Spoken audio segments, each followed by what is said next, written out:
My goodness, there's already a lot of you in the stream. How's it going, everyone? Zinzilla back again once again. Got my AC in the background, so you're probably going to hear that. Unfortunately, it's summer, so y'all just got to deal with it. But I'm seeing a lot of people right in here. Striped Lizard 25, Minecraft World, ZG, Lizard King Productions, which will be showing off something of his in a little bit. DC Asteroid, I think you're new in that case. Welcome, sir. Crazy Kraken, how's it going, man? Joe Smell, what's up? What's up, Godzigas? Please, YouTube, do not flag that. That is not the word. And hello, Minecraft World. Oh, you're Primo. Okay, gotcha. Okay. Alrighty then.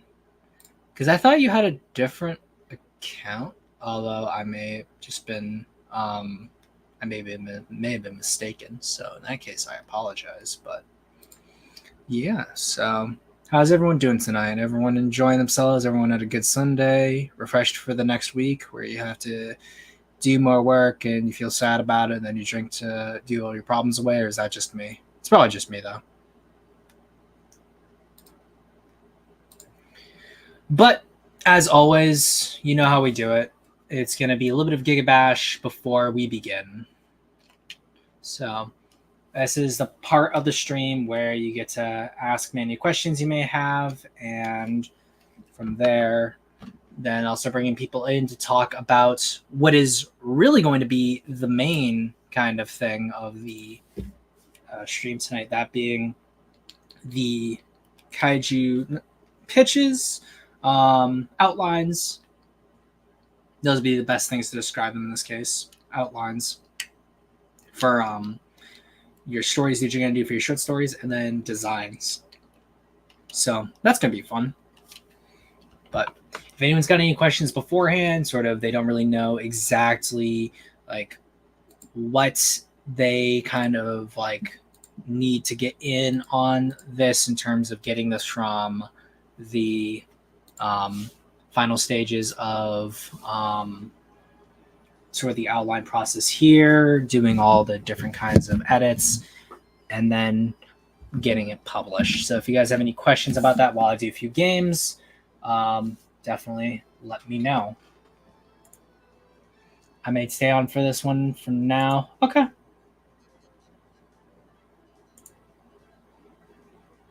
Well, I mean, me and Braden, so we still need to have someone compile all the lore between me and Braden.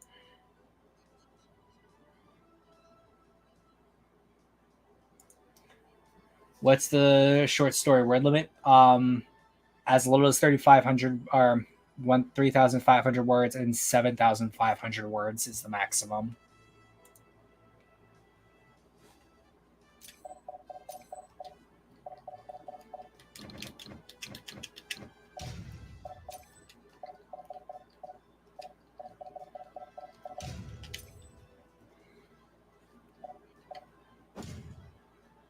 I'm still super thankful for the computer now, because now I can play the games without having to worry about it like absolutely just tearing up my PC.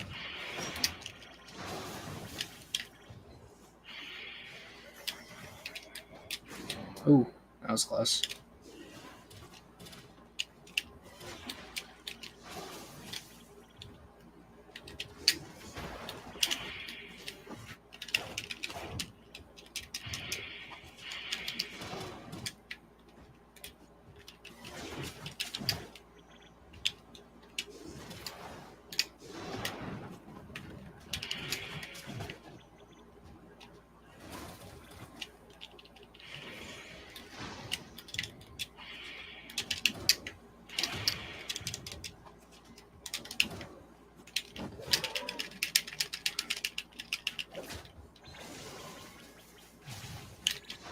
Oh, you're not. Oh, there you go.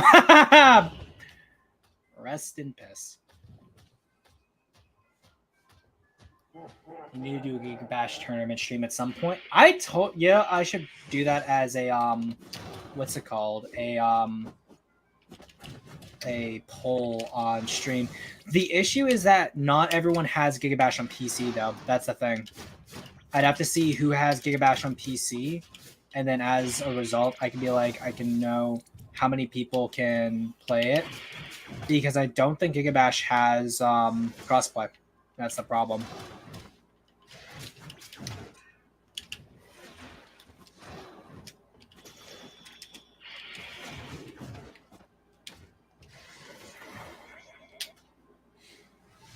I don't have Gigabash. There is crossplay?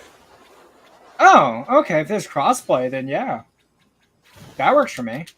Because if there's crossplay, I could definitely host a tournament that way. Bye.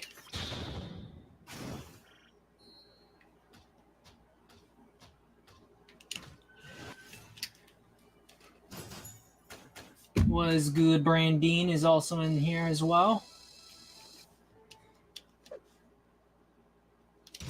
I think also what I should make clear too is that you do not necessarily need to be watching or like in the streams themselves if you want to participate in this. However, at minimum, I do ask that you guys join the Discord so that you can team up with other people who are going to be doing this as well for edits as well as feedback, because that's going to be what's important, is getting the feedback from the other people, as well as it's going to make sending stories to any editors I may need to contact a whole lot easier.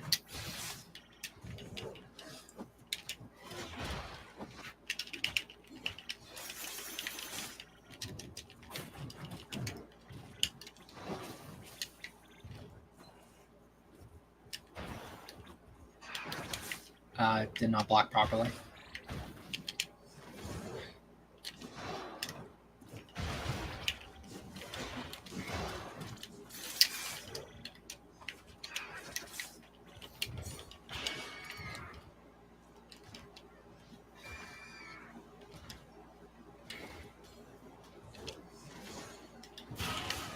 Oh, that's me.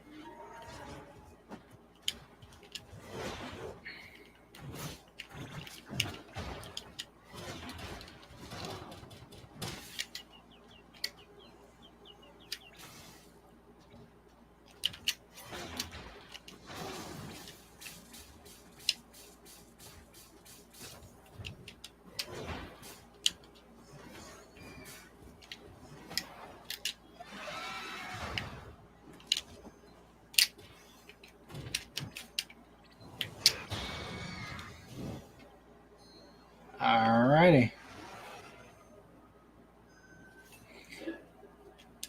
I think now is as good a time as any to start bringing people in. So, as always, y'all know how it works.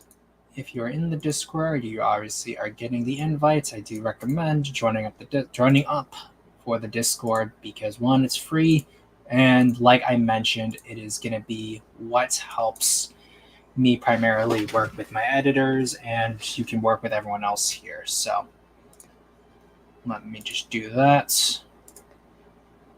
Big old invites for everyone.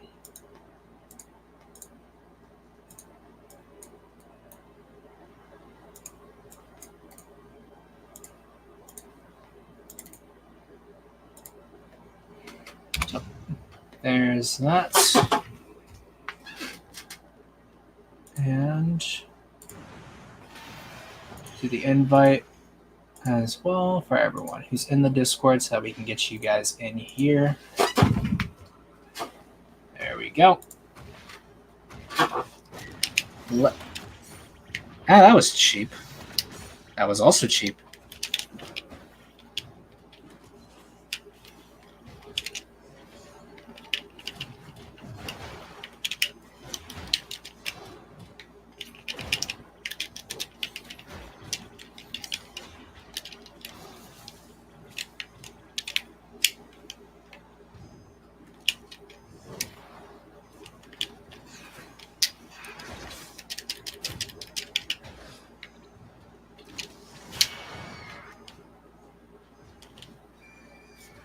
And we got some people in here. We got Kraken and we got Minecraft World. What's up, guys? Hello. How's it going, Minecraft?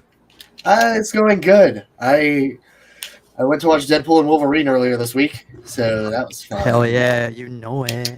Yeah. Oh god, that movie was phenomenal. Bro, What I'm surprised is the fact that there's a movie theater right by my work, and it did not feel like I was getting a lot of people waiting for the next screenings, which is interesting. Bro, my theater was clapping. Same. Right by my work, and it did not feel like I was getting a lot of people. You're there's the echo. No, because I think Primo just joined. I know. I was talking to Primo. But yeah. My theater was absolutely. My theater was going insane. For real, bro. I don't want to say spoil. Okay. No, I saw it too. I saw it too. You go ahead. Okay. Yeah, but people. Yeah, for people that are in the chat, quick mute for just a quick second. The one scene where when Wolverine put on his mask, my theater was clapping so hard.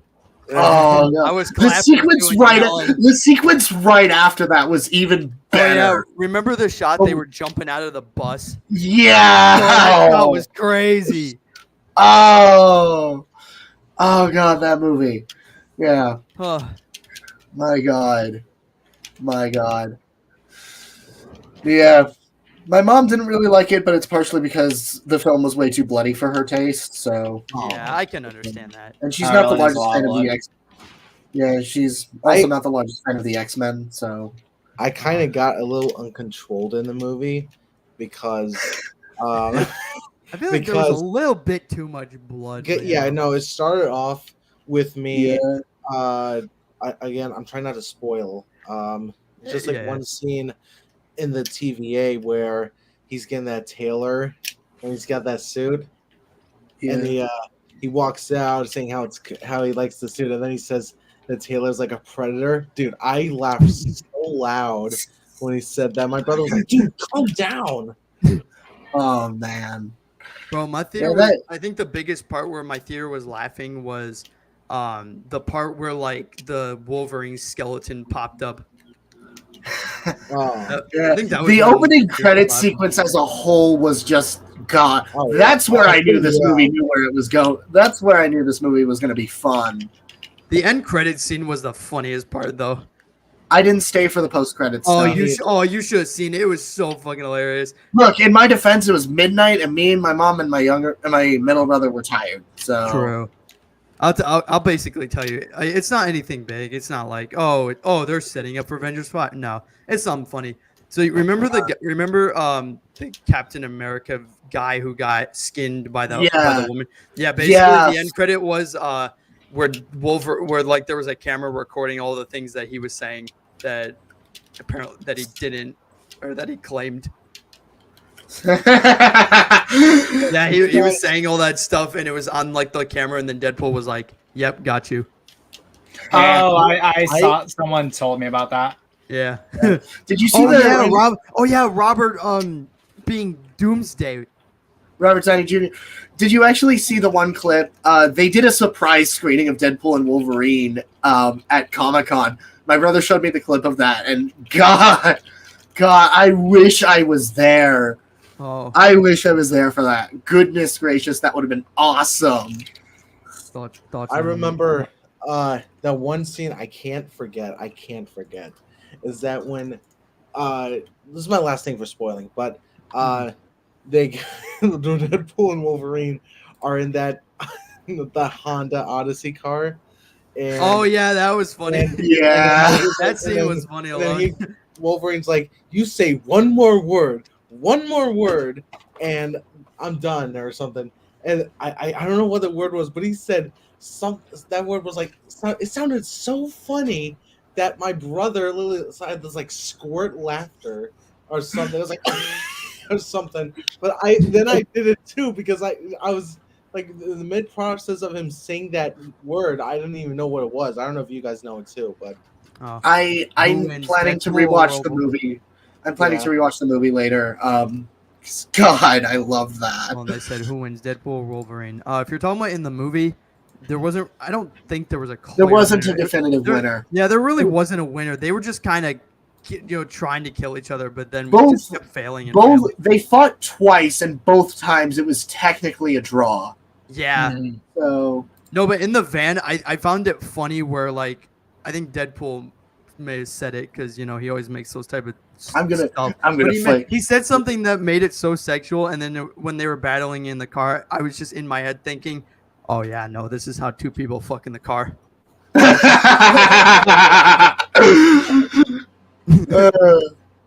God. Yeah. But outside of obviously Deadpool and Wolverine being a thing, we also got some other big news which I was not expecting to hear out of San Diego Comic-Con. Pacific Rim's getting a sequel in Yeah. their Yes. Oh yeah, I novel. forgot. It's I a am novel. actually really excited to see where they go with it. I like the new Jaeger's design, honestly. Like, Yeah, I like this. It's Yeah, not. It's not Gypsy Danger. None It's of them not is going to even be Gypsy Danger. Avenger either. Oh wait, are you talking about one- on the cover? Yeah, that doesn't look like. No, Gypsy. design-wise, it's not as good as Gypsy Danger, but like, I'd say it's an improvement over Avenger. Oh no, Yeah, I think I- Avenger looks way better. Oh yeah, no. The Wait, main hold on. Are you talking about the thing- one on the cover? Yeah, the one on the Oh cover. yeah, I don't like the one on the cover. I prefer Avenger over this.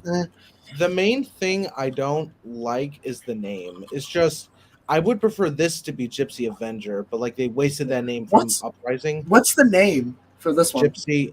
I don't know. I'm just saying they used Avenger on the sequel. I think it should have been Gypsy Ranger or something, but Gypsy Avenger would be cooler on this one. Yeah. I don't know what the hell they're gonna call this, but they should have saved that name for this one. They should have said the Gypsy Uprising one Ravager or something. That, Yeah, that, 'cause good, it's that like- yeah, good word. during peacetime or something.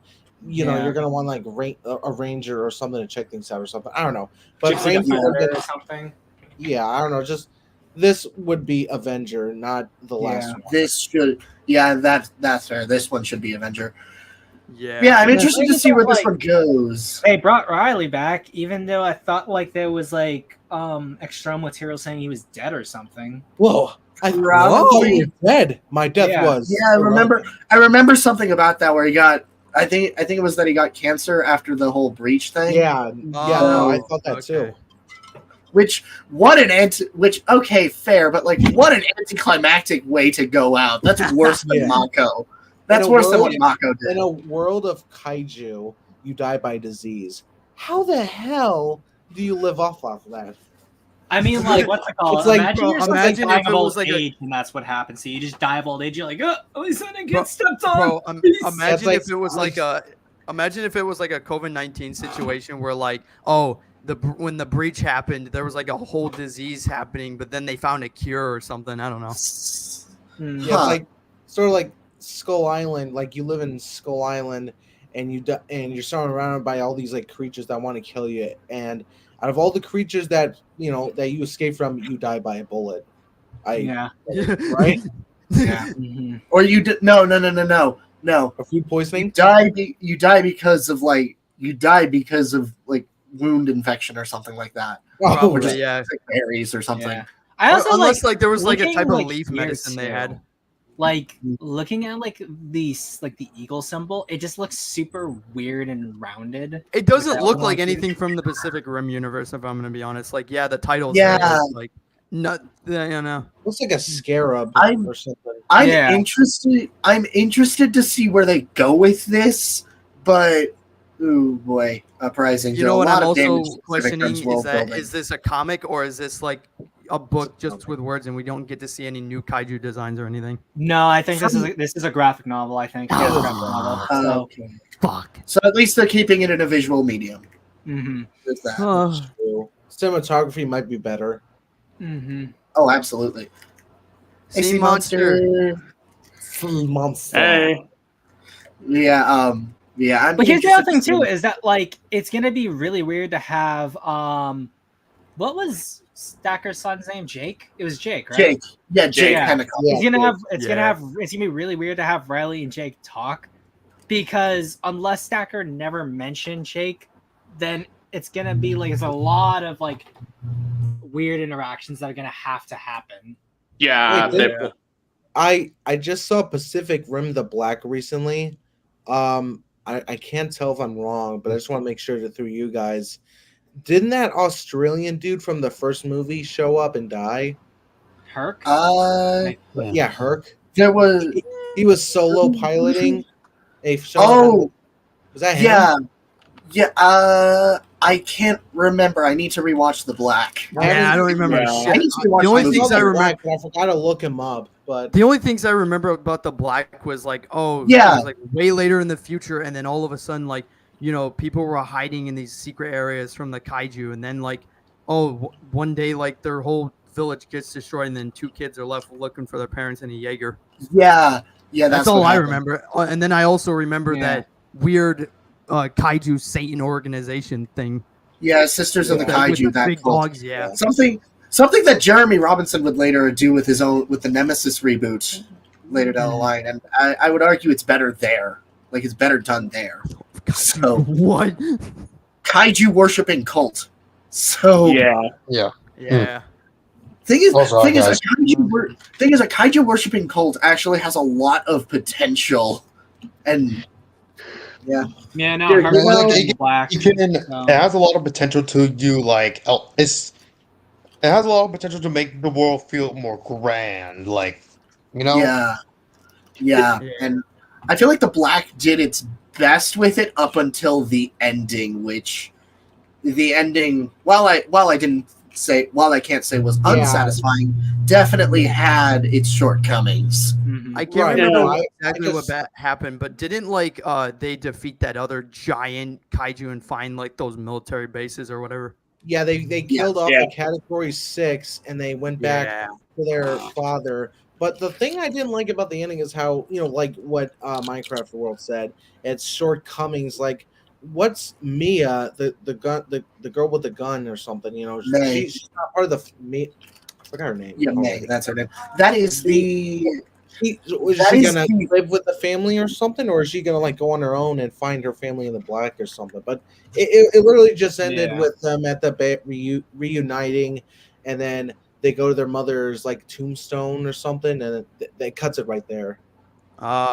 Yeah, no, that ending it did suck because it didn't explain other things like what exactly is gonna happen next. Like, Yeah, is there No, like a recovery yeah. team or something? People thought that there was going to be like season 3, yeah, but then they said, oh, that I think the reason it couldn't happen because like it wasn't getting enough positivity. I think I don't remember. that's I Something don't like think. that. I don't know. about I'm not budget. sure what the reason was. Either it was money or something else. I know. I don't know if that's the reason for the Black, but I know that's got to be the reason for Singular Point, though. yeah, that is likely what happened. I would imagine a similar thing with Gamma Ray Rebirth as well. Well, okay, I know season 2. definitely that was the case with Gamma Rebirth. Was that Wait, was, like, did it? lack of- Wait, I'm confused. Wait, Was Gamma what? Rebirth supposed to get season 2, but then canceled? No, it was It lack was of supposed to be a interest. movie or something. Yeah. It was like a trilogy of movies based out no. of characters.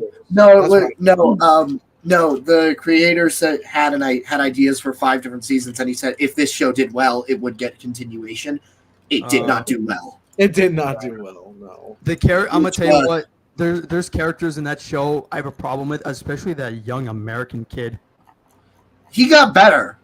He got way better. Yeah, he You know got what way I find better. weird. I'd You have know to what I say. find weird? This one. Remember, I don't know if anybody remembers this one scene, but somehow I do.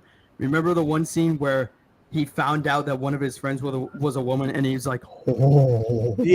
Yes. Bro, just Yeah. went That was- tuner. Bro just went full on semi. He's like, "Ooh, women, give me that." Simp. Whoa! Mhm. You're a woman. Yo, First thing That, I saw, first time I saw that, when I watched Gamma Ray Rebirth for the first time, I burst out laughing as soon as like, wait, Yeah, she's a same. woman? Yeah. That was Same. Yeah. I that can was hit way too funny. that.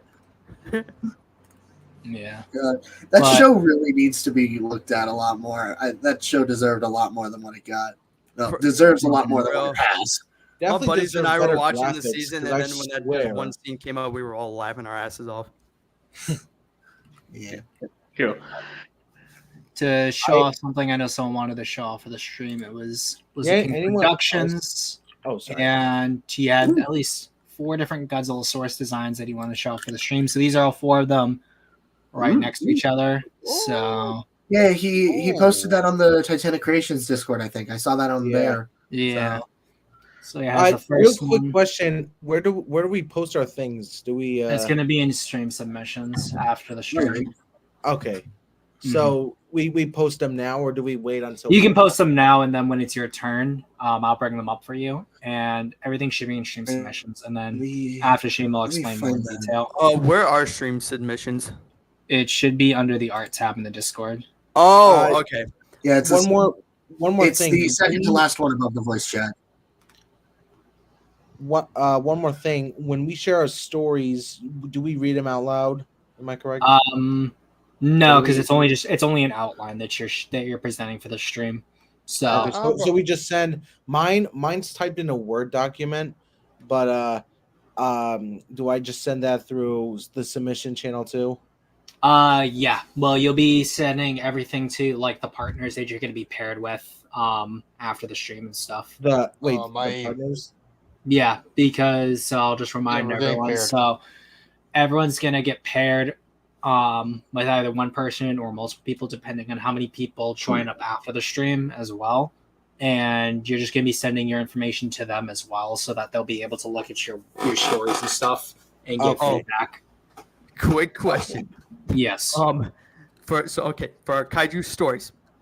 Yes. Does it have to be like a whole unique kaiju or like one that it's already existed? It has to be unique.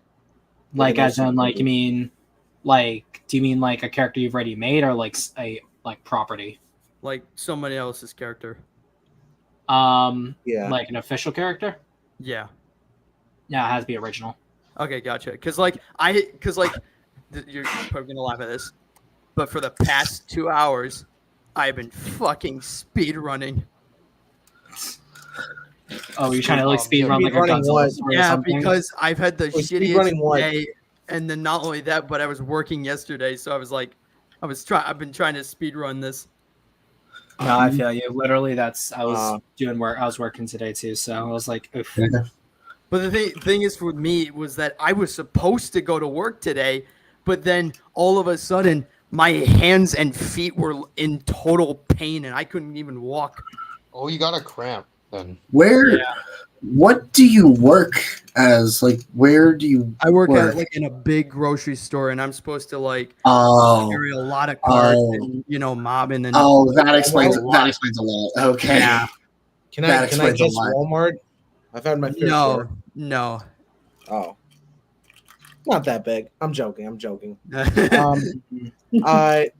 So sorry. I'm sorry, Zimzilla. Sorry to repeat myself. I sort of have a little kind of like a crappy storyboard to the story. Can I post those down there? Yes, you can. Okay, just making sure. It's very unorganized, but it's just like pictures of like the storyboards of the story so far. Not a lot, but like a few pictures. But do I also show like the full body of the OC Kaiju Yep, too? if you want to. Yeah. Perfect. Okay. Sorry, Right. I'm just. Thank you. So I have my designs, all of them pulled up for the story. Is it possible I could share the story that this ties into as well? Please. Yeah. Seriously, the Greek mythology kaiju story that this ties into as well? Yeah, like if it provides better context for everyone when they're helping with your stuff. Oh, yeah. Okay, yeah. Oh, perfect. I was expecting you to say no, but okay. Yes, I get to share that off. There you go. But yeah, so not Titanic Creations. Lizard King Productions is one they show off the 4 different Godzilla source designs he had. So you have the forest design here, which is the smallest. Yes. I have a question. I don't have a Word document yet, but I do have I don't have a Word document, but I know the things. Like I have a couple documents of images, but I don't have the full outline. But I can describe the outline. You can describe the outline. Yeah, that's not a problem. All right, thank you. I also have the design though. That's also good as well. It's a rough sketch, but yeah. I have 2 other pictures I need to take. I'll send those to you. And there's also this design that he sent over too, which is the plains design, which is probably like second favorite. That's pretty cool. I like the colors. The red ending, the little red edge. Yeah, the tips. Yeah, tips, of course. Yeah. Giggity. Giggity. Then there's the wetlands design, which is the second biggest out of the three, or not three, the four. That's interesting. That's an interesting look. Oh shit! I And then can't. Oh, finally, the oceanic design, which is the largest out of the oh, four. I like that. It's pretty. Oh yeah, that looks nice. Ooh, very pretty. And then this is Gray all tummy. four of them all. Gray shown tummy here. fits perfect with white body. I mean, blue body. Yeah, no, I like the fact that he does it as like a deep blue instead of like black for the counter shading. So I want to show off those. Yes. Like my story is also a prequel to like my story I'm also writing that I'm going to use for a feature film. I think. Yeah. Mhm. Like this is a prequel, so it's okay. It might be a little bit long, but I will try to limit it as much as possible. Yeah, I would say just keep like summarize like the story it's connected to, but focus on like the short story you're gonna show off. Yeah. And then I know Striped Lizard 25 I'm gonna put mine in had chat. some designs he wanted to show off for a few different kaiju. So I think that's his main like gigantus monster. And then Electric Lion. I really like this design, especially the colors. And then the beetle right Ooh. here, a bird design here, like a Frankenstein one. This one I also like too. Kind of reminds me of like Gankyu. And a little poster that he did as well. So I want to show that off before we get started. Yeah. That's cool. And there we are. So wait, I just got a few questions. So basically, we're just submitting at least the kaiju designs in the chat, and then like for like the story document, we're putting that, we're submitting that today, and then we are gonna get paired. But then, is there gonna be a separate stream we're doing that? what we're going to be just doing today is just showing off some of our designs as well as our outlines. And then Gotcha. I'm going to plan when the next stream starts. And I'm going to probably separate it by at least 2 weeks because that's when you're going to start working on the first draft of your short story. That is fine with me. Yeah. All So right. it gives you No. it gives everyone a lot of time to work on some things. I am unsure if I'm going to be able to finish that short story because I have a lot of stuff coming up relating to college in the next few weeks. Yeah, So- no, that's like same. So I feel you on for all of that. But yeah, so what is going to be done is, since obviously Minecraft got his in there first, we'll just have Minecraft start us off. I would actually like to go last if that's possible. Aren't you just the blackest person I know? Sorry. Well, no. Well, he's still thinking of his idea. because I also want to summarize the story that this ties into, and that's a little bit that has a lot going on as well. So Gotcha. yeah, and I don't want to spend too long rambling. Okay. All right. Nope. That's fair enough. Yeah. So, who wants to go first? I advocate for If Crazy none Kraken of to you- go first. If none of y'all want to go first, I can go first. It's no That's issue. fine. I'll go second, I guess. Okay. I guess I'll go first. Alrighty then. And at least that helps everyone sort of understand what I am expecting everyone to sort of provide here. So, let me switch over to my other computer real quick. Yeah, show us your little creation. Don't worry, your mom's watching as well, right on the sidelines. Yeah, you know it. She could be Thanks. very proud. Give me a fucking A plus. She's proud of me. Okay. Share Windows. There you go. Cool. Alrighty.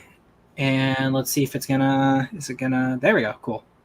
Just a little bit slower, but at least what I wanted to do here was show off a few of the things that I'm working with. So the story that I'm doing is tied to my large universe Kaiju 2000, and the story revolves around a team, which is a rec team. Rec teams are groups of people essentially working as mercenaries, scientists, etc., in a world populated by kaiju. Rex standing for reconnaissance, examination, and combat. So a lot of their missions are assigned to these different types of roles based on their team composition. And in the case of this team, they are dispatched to look for some lost tech referring to technology that specifically helps with combating kaiju in either a defensive way or an offensive way. The twist of the story is essentially one of the teammates is a super soldier or essentially an enhanced human from before most of humanity was destroyed.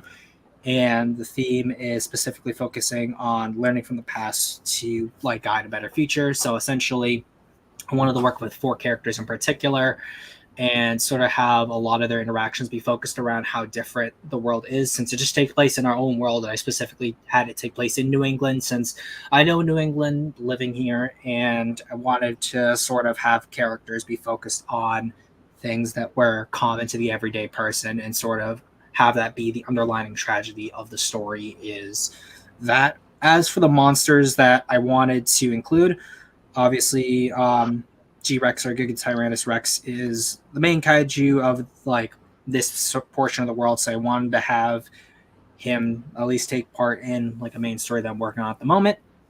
Everyone's kind of seen the design before; it's on all the streams and stuff. Basic, kind of dinosaur Godzilla like T-Rex monster, and then I had 2 other monsters I wanted to include, and there's Savonix, which is this guy right here, which is based off Rinkosaurs, and I specifically gave him colors similar to Silvergon from Ultraman, and more specifically King Silvergon, because King Silvergon had more of that purplish color, and kind of giving him those colors, but giving him more of a Red King type of temperament. And I wanted to have him go against another monster, being Kromka, which is based on Trypanosaurs, and specifically the head is based off of the D&D Terrasque, specifically because I just liked the horn designs there, and the arms as well as the tail, which is prehensile, also are very similar to Trypanosaurs. So a lot of the monsters, at least in this part of the world, are based on Triassic animals. So I wanted to have at least 2 creatures that kind of focus on that aspect of my world, be front and center for a main story I was working on. And then as for the other stuff that I'm working on, I also have a lot of world building I wanted to do for humans. So I just have a basic design for like an armor type that takes place and like people use in the world. It's also kind of older, so that's something that's commented on in the story, is that a lot of the technology that they're using hasn't really been like developed recently. A lot of it's scavenged from before most of civilization was destroyed. And in this case in particular, this specific armor was commissioned to civilians. So you can pick this up in like a Walmart or a Target, and even though it like has like heavy metals, titanium, things like that, it was really cheap, specifically because you were dealing with so many monsters back in the day that you needed to have some kind of armor on your everyday clothes just to survive. So I wanted that to be a key aspect of my world. And yeah, so that's kind of the basic thing starting out in terms of my story and the world that I'm working on. Nice. Oh, nice. Nice. Nice. Cool. Damn, he got a lot way more than I did. Granted, again, the Kaiju 2000 has been something that I've been working on for a while, so it was a little bit easier for me to be like, how do I do a singular story set in a world that I've already kind of done a little bit of world building for? So, yeah. Gotcha. Nice. Yeah. Honestly, glad you took the same approach as me and Kraken, or whoever else it was that's doing the tie-in story. But still, not bad. Not bad at all. First off, I really like the Kaiju designs. G-Rex especially, just like, it's simple, but it works for what it's going for. Mm-hmm. And the other 2, not bad. Not bad. Not bad either. Yeah. Yeah. I like the meaning of I like the theme of your story. Like, you learn from the past, I like that. Yeah. Like, there's like a really there's a twist I haven't really well cemented in my head, and it's kind of lampshaded But when the story reveals what the twist is, I really wanted to be gut wrenching because of like what's happened to this other character who survived for so long. So for context, this story takes place in about 2100, 2106 ish. So like almost a century after we've been around. So this guy, like, he doesn't look old at all. For context, he looks like he's probably in his like 30s or his 20s, but he's been around for like over a century at this point. So like you're gonna sort of see what happens to someone who was experimented on specifically to fight giant monsters, and then realizing that he lost, he failed, and now he like doesn't really age and die. So the only way he's probably going out is if he like dies to a monster. So I also wanted that to be like a key, and specifically highlighting a lot of like the horrors that came with watching the world just collapse. Interesting. Cool. Interesting. But yeah, so that's a very basic outline. That's kind of what I expect from everyone who's like producing stuff. Because I could go into more detail, like there's a lot more horrific things that happen behind the scenes, because since it takes place in New England and I love my H.P. Lovecraft references, there's a lot of eldritch hooply gooply that goes on behind the scenes, and things get really horrific. Even for like the main character, because he's connected to something in Lovecraft, which when you hear the last name and you're a big Lovecraft fan, you'll know exactly what may happen to him in the future. So yeah, and it also takes like the beginning of the story takes place in Arkham, Massachusetts. So Arkham and all those places all take place in this world. Oh, nice. I always hate Massachusetts, but nothing. No, I was just joking. I said I never liked Massachusetts. Anyway. Oh, trust me, I hate Massachusetts. I mean, I love the state, love the scenery, hate the people. Right. I take it you took great satisfaction in seeing Boston get leveled in King of the Monsters. Here's the thing: is that like it definitely like in context, it lets me walk around that area, being like, oh, so that's like how big Godzilla is in comparison to this building here. It adds a whole new perspective, definitely. Nice. Yeah. Okay. Screw Massachusetts. But now that I've gone, I've ripped off the Band-Aid. Who wants to go next? No! I guess I'll do it. All right, Kraken. So you're going up next. I'll get your stuff Okay. on the screen. So let's Now with this story, I'll let you pull up the screen. yeah, because you got a few different things. So I'm let me know which one you'll want me to go to first. Sorry, go what's to the the question? one with the main background with the mountains and the ships, if you can see it. Yep, I can do that. Wait, just a quick question. I think you probably answered it, but I forgot. When we go up, do we read the short story or?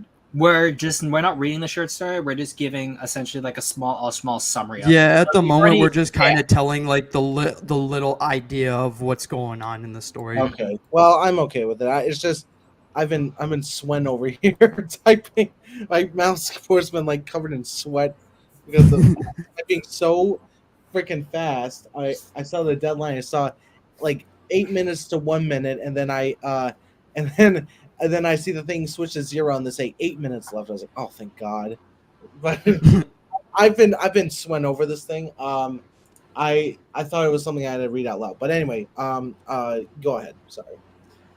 Okay, so there's a couple of versions of this story that I haven't really picked, but at the moment, I'll just kind of tell you what's going on.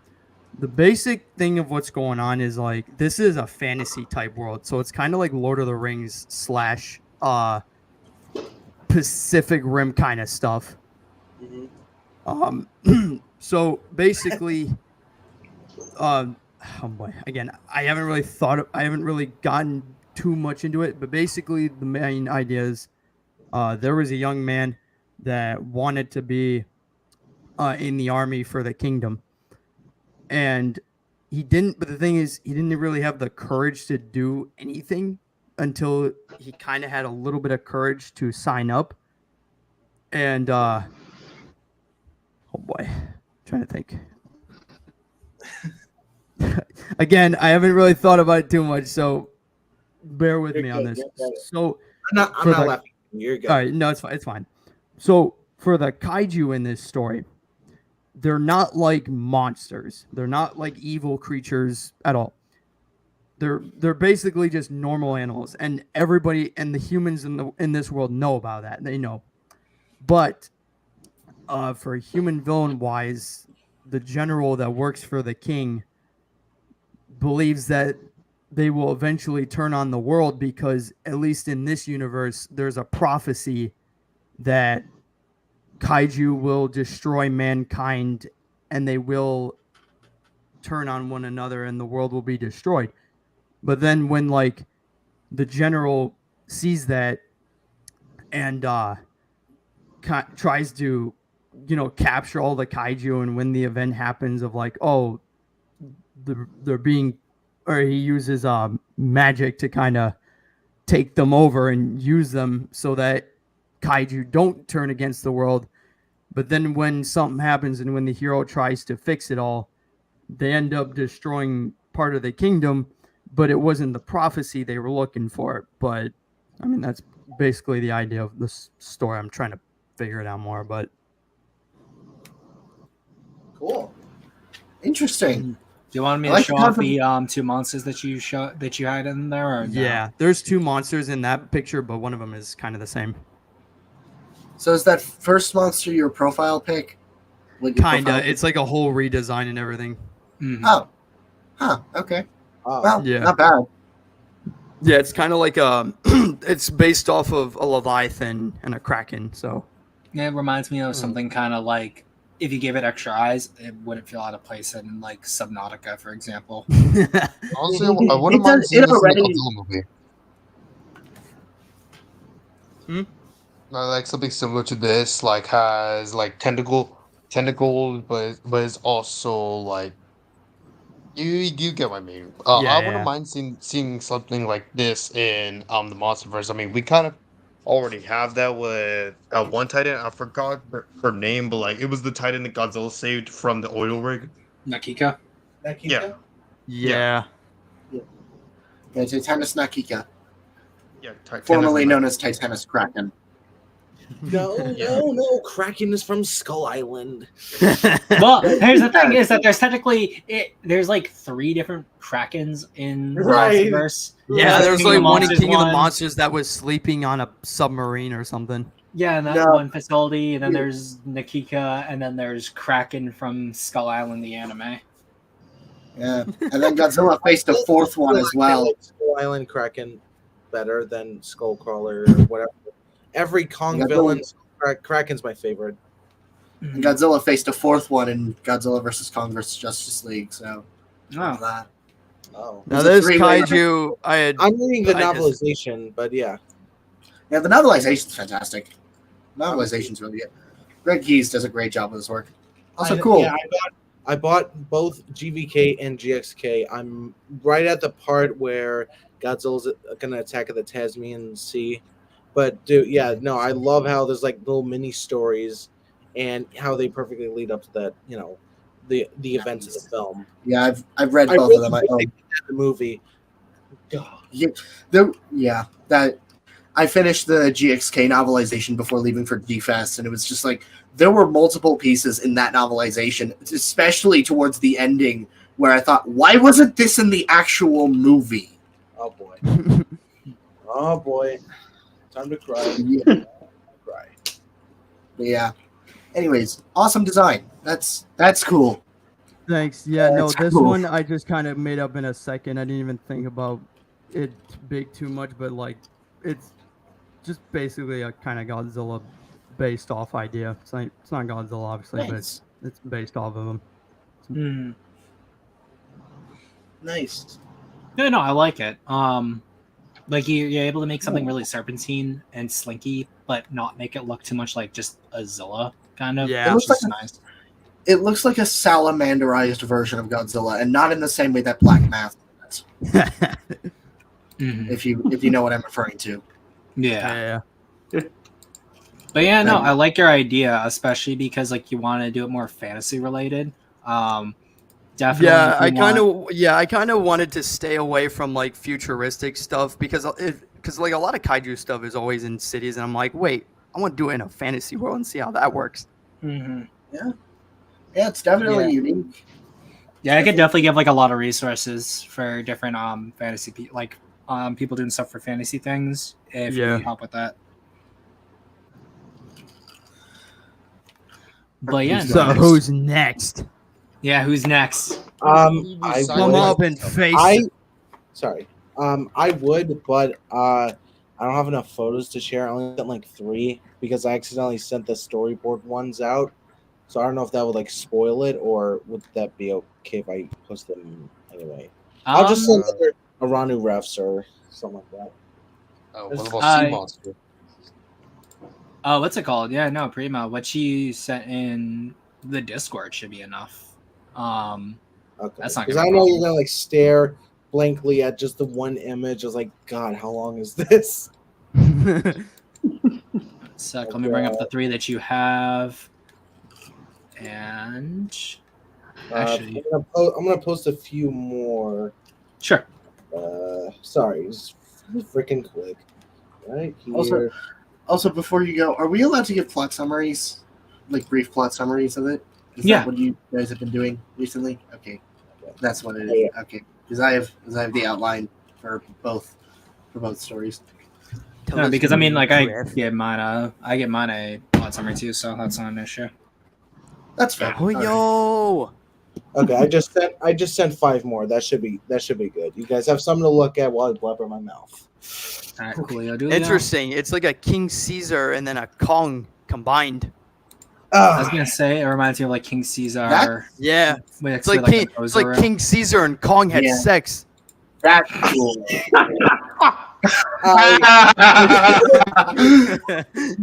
I sort of take it offensive because I've heard so many people say, "Oh, this is what King Caesar should look like in the MonsterVerse." Oh, this is what this looks like in the MonsterVerse or whatever. I'm like, dude, this is my kaiju. I'd say it looks like that's what it like. It reminds me more of like a Guru than King Caesar. You want to know what I first thought? So the guy who did Goryo, was it? I was looking that up. Of course, that name. Sorry. That's what I thought of.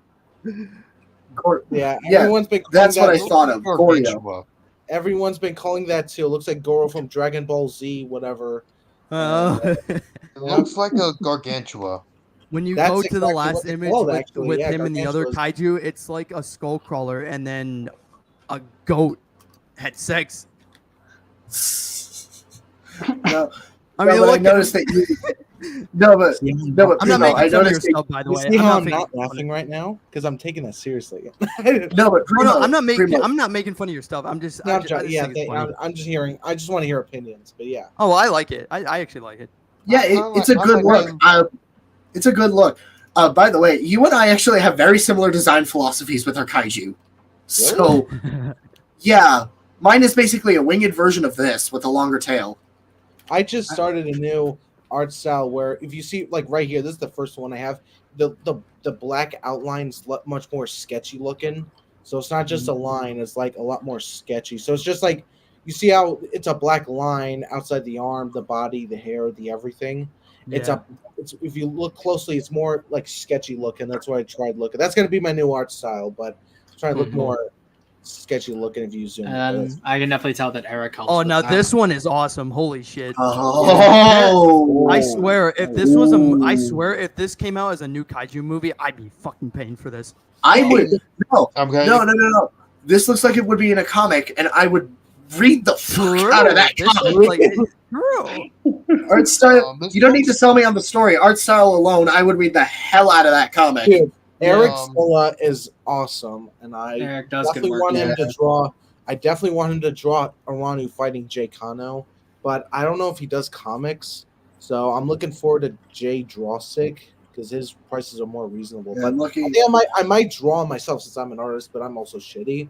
So I'm just writing it right now. But the one of the things I want to describe is that a lot of people I made this character obviously after the teaser for GVK came out about like it showed Kong's first design, and I saw his like mass boulder. Like in Skull Island, he was like tall and long arms, but I just saw how bulky he was. It was the little 3-second clip at the Comic-Con, whatever. It shows like Godzilla roaring and Kong roaring at the boat. I just saw all that mass and hair. I was like, oh my god, that's so badass. But so when I started creating Aranu, his old name, cringe warning, was Tarzape, and I noticed that Tarzan. That sounds like a Pokemon. That is exactly what. Well, it's not a Pokemon. It's from Monster Legends. It's a Pokemon ripoff kind of. But so I decided to create my own. It was starting to get brown. I wanted him to have long hair, and I never created the canine jaw yet, but I did not want him to have like an arm. I did not want him to have like a chest with skin. I wanted him to have like a Sasquatch looking, where his chest is like completely covered in fur, because I don't want him to. I don't want him to like be his chest like King Kong, because that'd be like way too mammalian and too. You didn't want him to look like King Kong too much. No. I wanted this to be different because yeah. King Kong is iconic, just being a gorilla. Gorillas beat their chest. I want Aranu to be as unique as his species, which is something else I made up. It's called Tarzanians, and yes, they sound like Tarzan, but I added an extra eye in there, 2 eyes in there, so Disney can get off my freaking butt. So as I say, you said Tarzanians, Tarzan. I can see that. No, it's Tarzan, like Tanzania or something, but a little kick in the flow. I got it. I've been literally buying commissions from other artists, Kaiju related artists, and one of them, I think it should be, it's probably not in there, but was very first did his own design kick with canine jaw. And is it this one or is it a different one? It's not going to be in it because if I show it, yeah, I'm pretty sure it's this one. Okay. Well, no, I'm gonna send it real quick. But it's the guy named DD Sketch.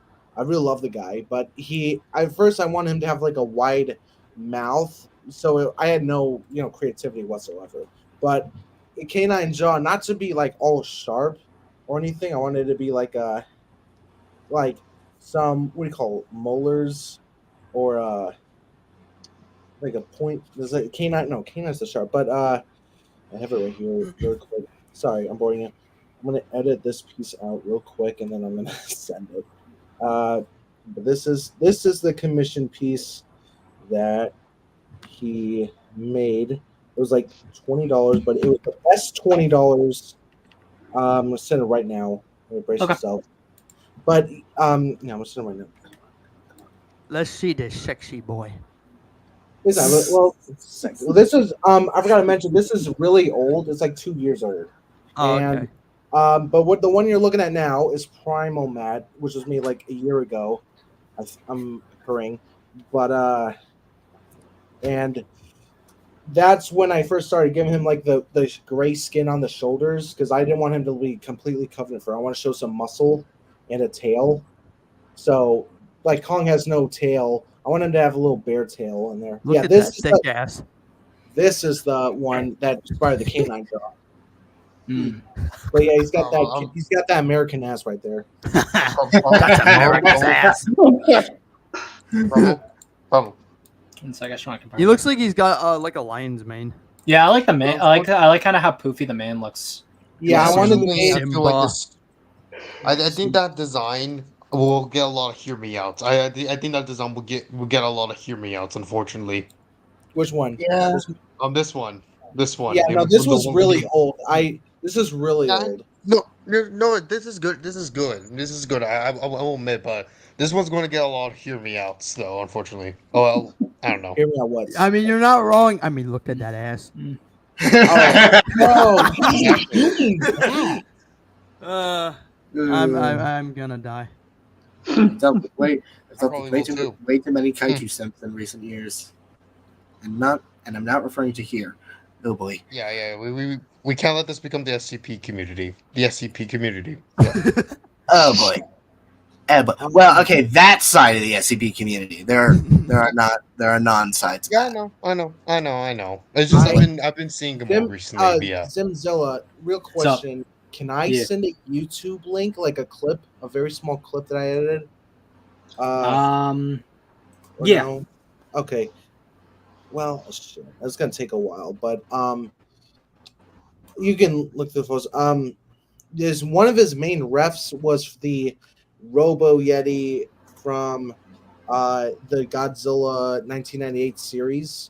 Yeah, I can bring that up. When he fought the disguised version, I loved that one. Yeah. If you could look that up, that'd be great. I don't have to do it, but yeah.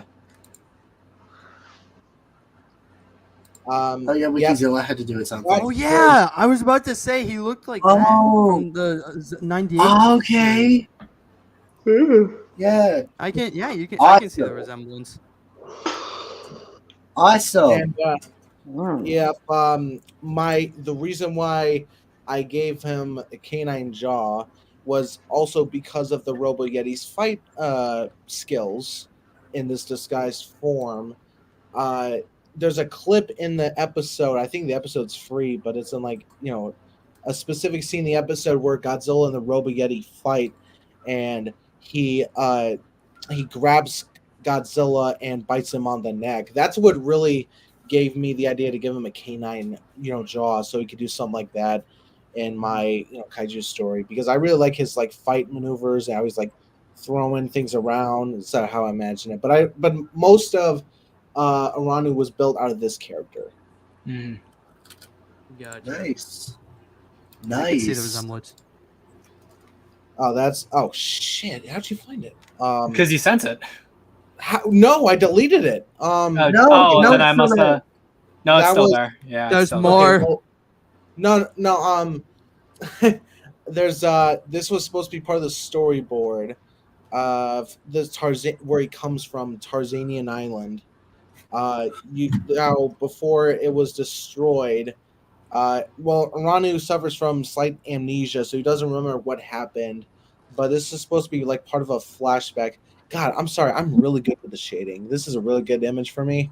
But the shading on the trees and everything, I'm really proud of myself there. And you can see the one huddling the child. That's Aranu's mother picking up Aranu as she smells something off. Yep, right there. The Tarzanians have a credible sense of smell. That's their advantage. But something fell out of the sky, and it was sort of an asteroid, and destroyed a mountain and a collapse, basically burying it. So the one up front is sort of one of the warrior Tarzanians that checks it out and sort of protects the crowd, like a policeman, checking up a crime scene or something. He checks up, and he can't see through the smoke, but that one, but he gets the first one to die. But this is the one of the storyboard pieces for the Tarzanian Island massacre. I was about to say, oh shit. I was about to say, because you're saying that, he's one that's standing there about to looking around. I was about to say that's actually based off of lions a lot, because for lions, the main the king of the pride will look around the area. So I was about to say is he the leader or something? I saw something like that. I have a documentary, but it was it was supposed to be from an incoming pride attacking another pride. I forgot what documentary it was, but I sort of ref that scene out of that. But nice. But no, this is mostly referenced to the pretty stupid when I say it, but it's from the 2005 War of the Worlds scene when the tripod emerges from the ground, and the crowd they're covering the whole scene. There's not enough officers in there. That's sort of my little ref there. Oh, nice.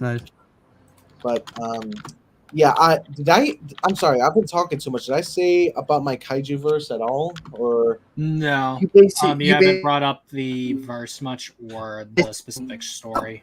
Yeah. okay? I'm not gonna spoil anything. I'm just gonna say the lore, or not Go for lore, the basic bit building blocks here. So my kaiju verse is known as the Omegalithic era.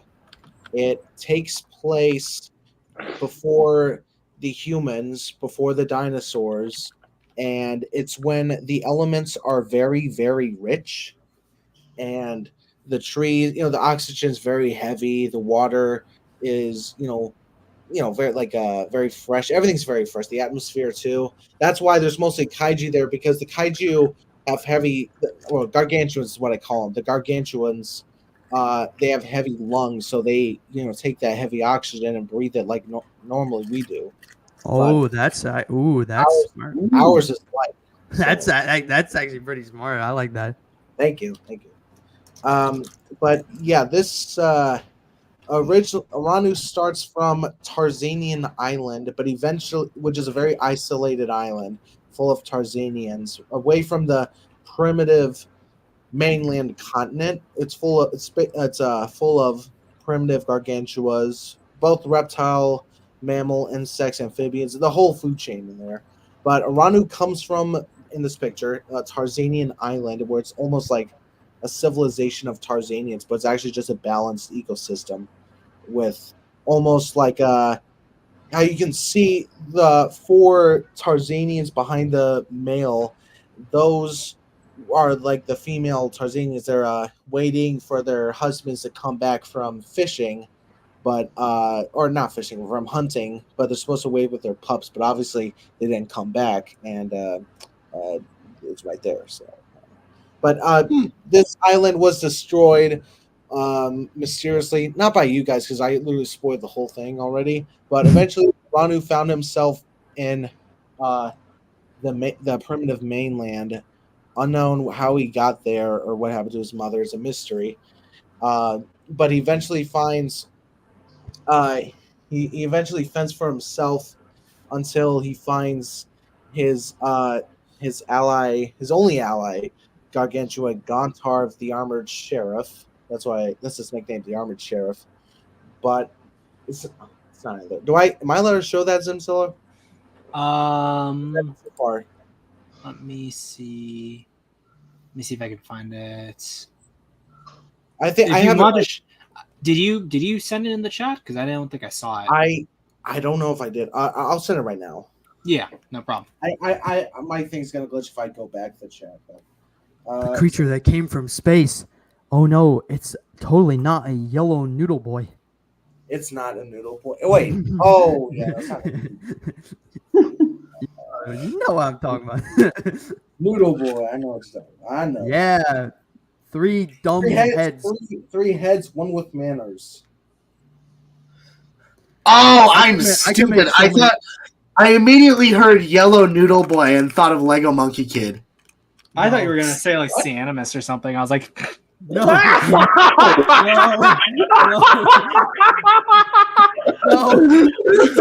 on. He looks a little bit like a noodle.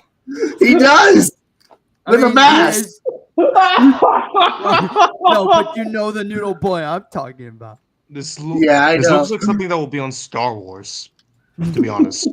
Actually, you're not wrong. It actually does look like something that comes from Star Wars, but hey. Yeah. I think you showed this off before too, which I really like. Oh, yeah. I'm questioning on who's the thing that came from space. What was that?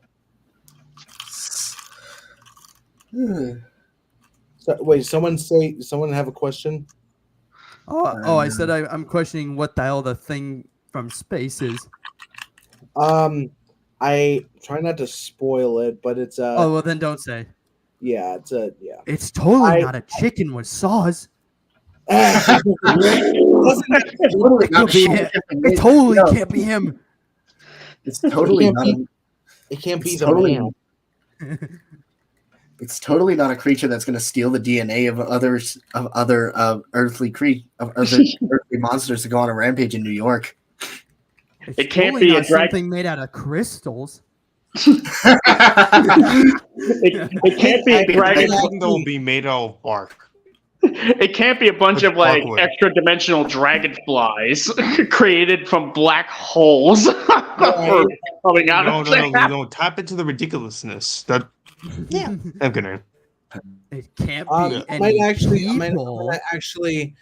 show the picture of the. I'm gonna show what that character originated from. The one that was the one I said I wouldn't spoil, but I'm just obviously gonna do it. Oh, not that one. Okay, forget it. Was that King Caesar? No, God, yes, it's King Caesar. Yes, good job. It's King Caesar's brother. Yes, good job. Good job. It's This is the listen, monster vs. King Caesar's Caesar. Guys, drunk come on. brother. This is the monster vs. King Caesar. Okay. No, it's like King Caesar's drunk brother that got kicked out of the family. Godzilla -1 sequel. Fuck. Oh yeah.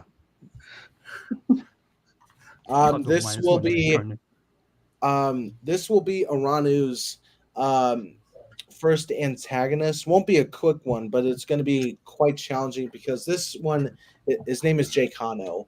First There's of a all. human character that he looks like that I'm gonna put in chat. Hold on.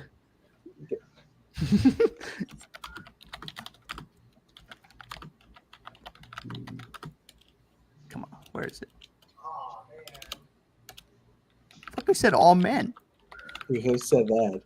So Somebody said all men. that was my brother. Maybe you should. That was my shut up! Shut up, please! No, I'm not shutting my door unless the internet because the internet gets horrible in here. I'll shut my door. Shut up! He and I have a lot of discussions like that. He tends to barge into my room when it comes to movie news. So Oh, yeah, or just news. Or both. Wait, what are we doing? Am I waiting for someone or am I going on? Let's go, Primo. Was there any other things you wanted to add at all, or was that essentially it that you had in terms of things you wanted to talk about? Well, I thought someone was gonna like show me a character he looks like, but I think I'll put it in. I'll put it in like the Discord? I'll put it in the Okay. stream submission so you don't have Okay, to. I'm gonna quickly say this character quick here. This is Jake Hano, who's gonna be Aranu's first antagonist, but his lore. I'm not gonna say too much because this is meant to be for Aranu, but for Jake Hano, he basically fits the perfect antagonist against Aranu because he fits in the gaps that Aranu, Aranu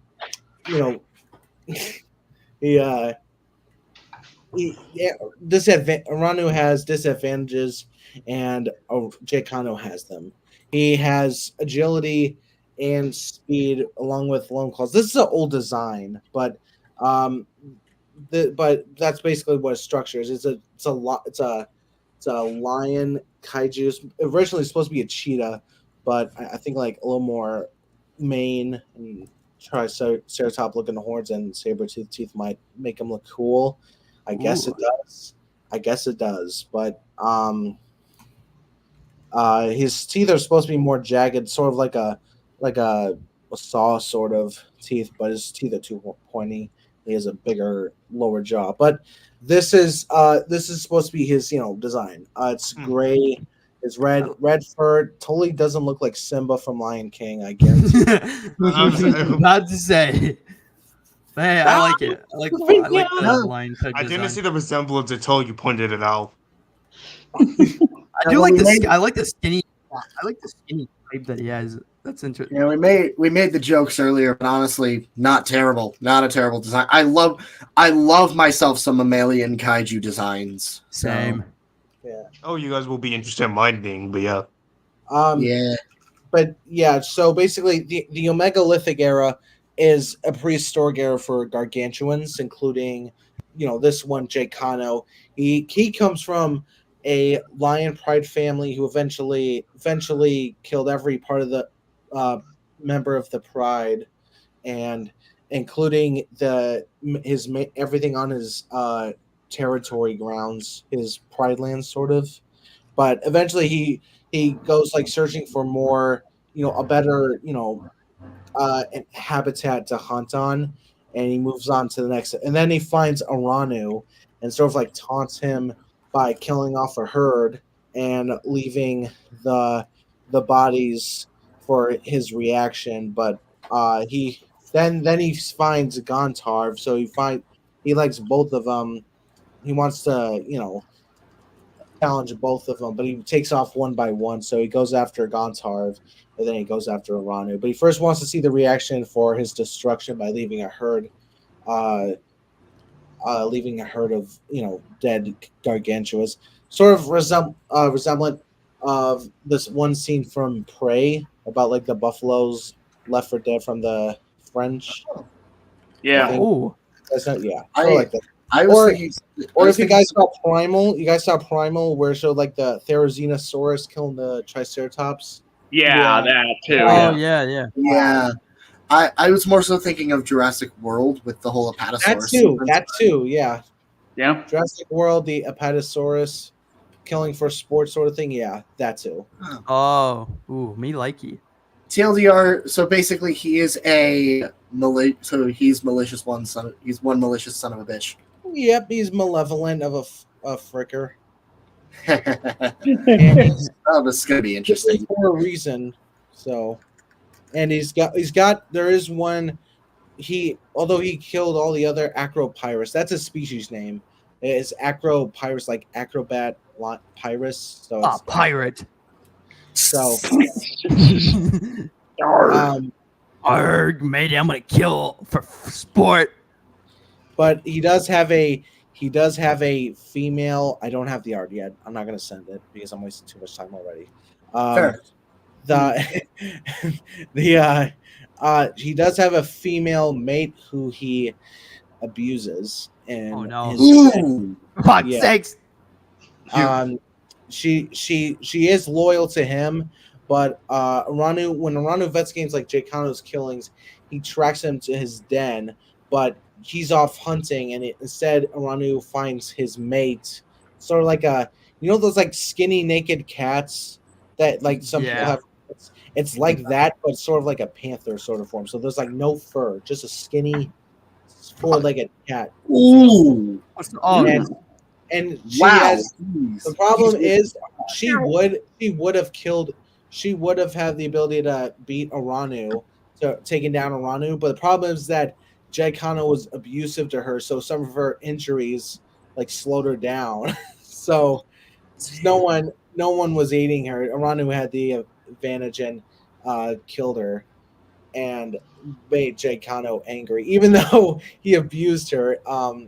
He came back to the den to find her body, and it's a both revenge story. You kill my herd, I kill your wife. So fuck. yeah, I'm still working on it. So don't worry, it's not going to be the final product. Nice. Aranu is supposed to be Aranu is supposed to not be like how GVK or GXK Kong is like, he's calm and he's like humble. Aranu is like a primitive caveman. He has like no manners because no one was to raise him when he was an adult. When he was on the island, he was only a pup, but when he was on the mainland, he mostly grew up his life on the mainland because his home was destroyed when he was a pup. So he had not a lot of time to be raised or with manners. So he was just like this primitive, feral human sort of form. Interesting. Well, that's. Are you finished, or because It's gonna be interesting to see you do this, since obviously there's no real humans in your world. So Not really. The kaiju have like full ass human stuff going on. Hold on. Okay. Now you've got me hooked. I was thinking there was going to be something with like humans in here, but no. Okay, so you're doing a full kaiju focused story, like kaiju perspective. I story. have characters who are small and they take the form of humans, but they're not really humans. Okay. Interesting. But they come from another planet. Well, this one character is going to start off. Her name is Alayla. I shared her before here on the stream for like a character introduction thing for one of Zimzilla's streams. and she was a princess on her alien planet until she was exiled to that Earth during the Omegalithic era. And there were other people who were exiled there because you make a crime, you're usually judged by sentenced by death, but she found her way to be exiled to the planet for life. And then, she runs into Aranu and all the other, megalithic era gargantuas, and then finds more humans that were exiled there and sort of makes a community out of it, and then uses Aranu as advantage to help prove her bloodline to be pure, because the exiled people, or aliens I should say, think her bloodline's corrupt, which it is. That's how she got exiled, because she was framed for something she didn't do. But when she proves her worth, she can earn the heart of the people and make a living out of that planet. And yeah, I'm still working on it. Cool. Nice. Cool. All right. Oh, And that means who is next? I know. Well, actually, that just at least ZG and Sea Monster, because Minecraft said you wanted to go last. So I guess I will go. you'll go. All right. Oh, by the way, before you go, look in the submission chat. I This is the did streaming see- character. Isn't that Cletus? Yeah, it's Cletus Cassidy. Oh. Oh my I mean, god! look at him. He looks like him. Well, the comparisons are a bit more apt now that we know his character. So Yeah, actually, yeah. Exactly. That's kind of funny. That's That, what- Basically, for- Cletus Cassidy, but as a kaiju.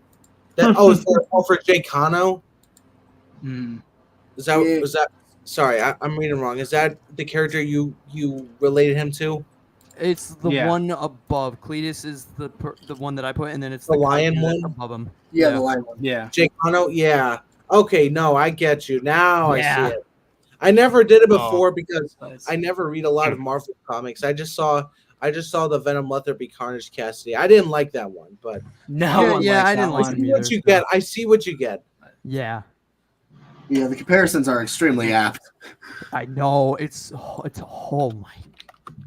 You Scaring the he fuck was out of me. bad before. You made him better in a worse way. Like made him more malicious with the whole wife abuse thing.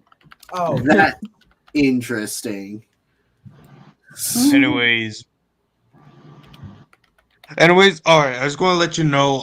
This wasn't my original story, but since I realized that my original story might be too long for this, I made a prequel instead. Hmm. Yeah, this is a prequel. This I'm still developing this as its own thing, my other story as its own thing, but this will be like a prequel because our main character is Daniel. He will be a character featured in my actual script. But yeah, anyways, I'll start.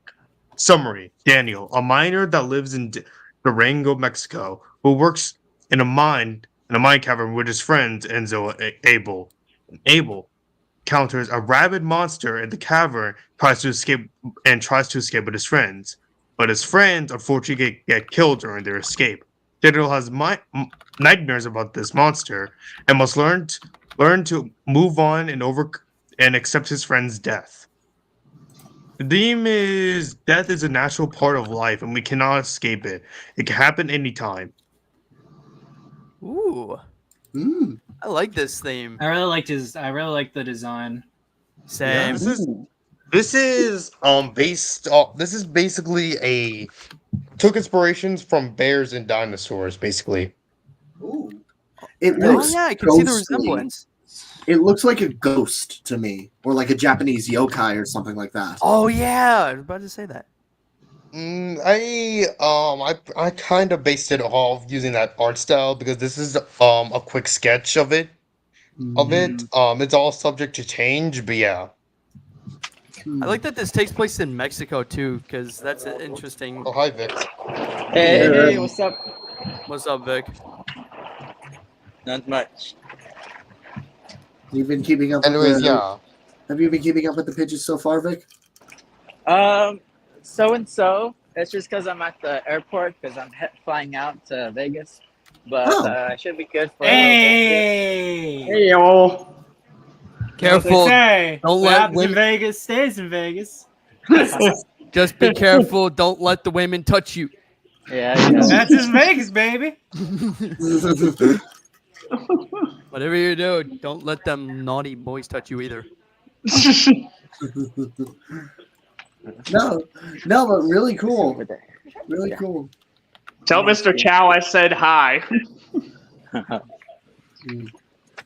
No, but ZG, really cool story. Really cool. Yeah, I I like it. used it. To be honest, I feel like Mexico and other Hispanic countries should do more tokusatsu and kaiju films because they have because I've seen lots of Mexican films as a Mexican myself, and to be honest, I feel like they have a lot of potential. Yes, because all we get is because like if you think about it in a lot of kaiju media, it's mostly like Japan or a couple It's countries up in it's either the far east or the far west that's doing yeah. And I like the idea of a kaiju movie in Mexico. I like that. That's interesting. Yeah. And we can give it the Breaking Bad filter. Make it the best Mexian kaiju ever. Yes. It also just generally has like a very Southwest kind of vibe to it. Yeah. It also reminds me of one of the concept arts for it was a Willis O'Brien concept. I forget what it was called specifically off the top of my head, but it gives it has a very good vibe to it, and it feels like it's proper for the location you want to set it in. Yeah. But I do agree with the whole Mexico or other Latin countries should try their hand. It felt like it's back with the Showa era when in the early days of kaiju, basically every single country wanted to get into on the craze, and now it's just like both sides of it's just the far east and far west that are doing it with sporadic ones every now and then, like the lake.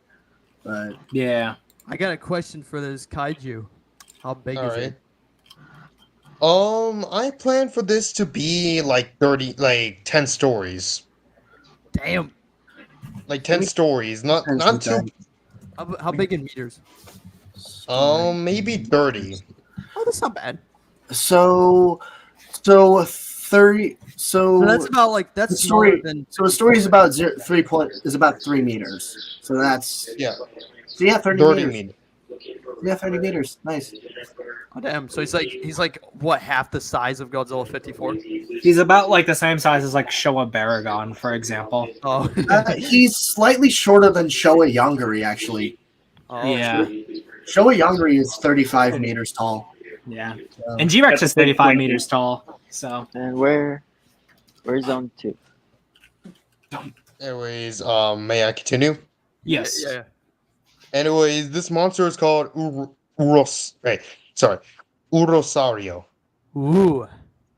Basically combining the Latin words for bear and dinosaur and also the Spanish words for bear and dinosaur. Basically a mixture of both languages. Anyways, Urosario is a rabid mammalian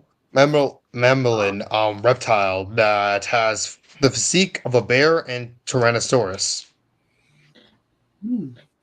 His tail is rat-like, but has quills on it, similar to a porcupine or other ancient ceratopsians. Ceratopsians. Sorry if I missed. Ceratopsians, like Oh. yeah, because ceratopsians used to have quills, but it devolved away during the Cretaceous. Interesting. Anyways, he also has armadillo-like armor on his shoulders, thighs, and back. He has bear claws and razor-sharp teeth. And I forgot. I have more stuff. Basically, his fur. He's not originally from Mexico. He was imported. He was imported from a different country because, and then and again, they got irradiated. He's a rabid mammal. He has rabies. This one has rabies. Oh No. Oh, that's interesting. Mega rabies. because this animal is dying. Is like this animal is dying, but for some reason he can't die. Oh, that it's like a that curse. adds a lot more to the ghostly look. Yeah. Okay. Yeah. Okay. Damn. This will be more developed in my actual screenplay because I plan for this monster to be featured in my first feature film because I'm an aspiring director. Nice. But yeah, it's meant to be like I would describe one scene. It's just a scene focused on him with no humans. Just basically, going through the symptoms of rabies. Rabies. Basically, he can't go through water, but he needs to drink water. So when he goes through his fear, he starts foaming out the mouth, falls on his back, and starts having a seizure. Ah, Oh, oh damn. damn. That's like a That's like that's an. Oh, That is a haunting visual. yeah. Oh, But the yeah. thing is that you feel bad for it. It's like even though the kaiju in this film is like, oh, as a villain, but the thing is that at the same time it's going through pain and misery, and you feel bad for it. Yeah, Yeah, similar to Shin Godzilla, but unlike Shin Godzilla, where it's very subtle, this is very explicit. Yeah. well, okay, I wouldn't call Shin subtle. I would call it non-existent, but that's a topic for another day. Barely existed, I would say. Barely existent. That's the better word. Thank Yeah, you. barely existed, but I'm yeah. This is very explicit. Yeah. Okay. Okay. Yeah. But yeah, in this prequel story, this monster, this monster is basically gives our main character Daniel nightmares. Nightmares. I don't want this to be completely like mine because I know this sounds similar to -1, but I'm struggling to find a way to make not derail it from -1, but like make it its own thing. That's Right. my biggest struggle currently. But yeah, that's why I hope that's why I hope our our partners can help me. My partners can help me. Yeah. Anyway, Interesting. yeah. Anyways, I can tell you more about his origins if you would like. Yes. Yeah. Yeah. Go on. Basically, he was imported from a country in the from a winter country from the east, but something was wrong with this. Because there's like a species of this, but something was wrong with this one specifically. It was mutated.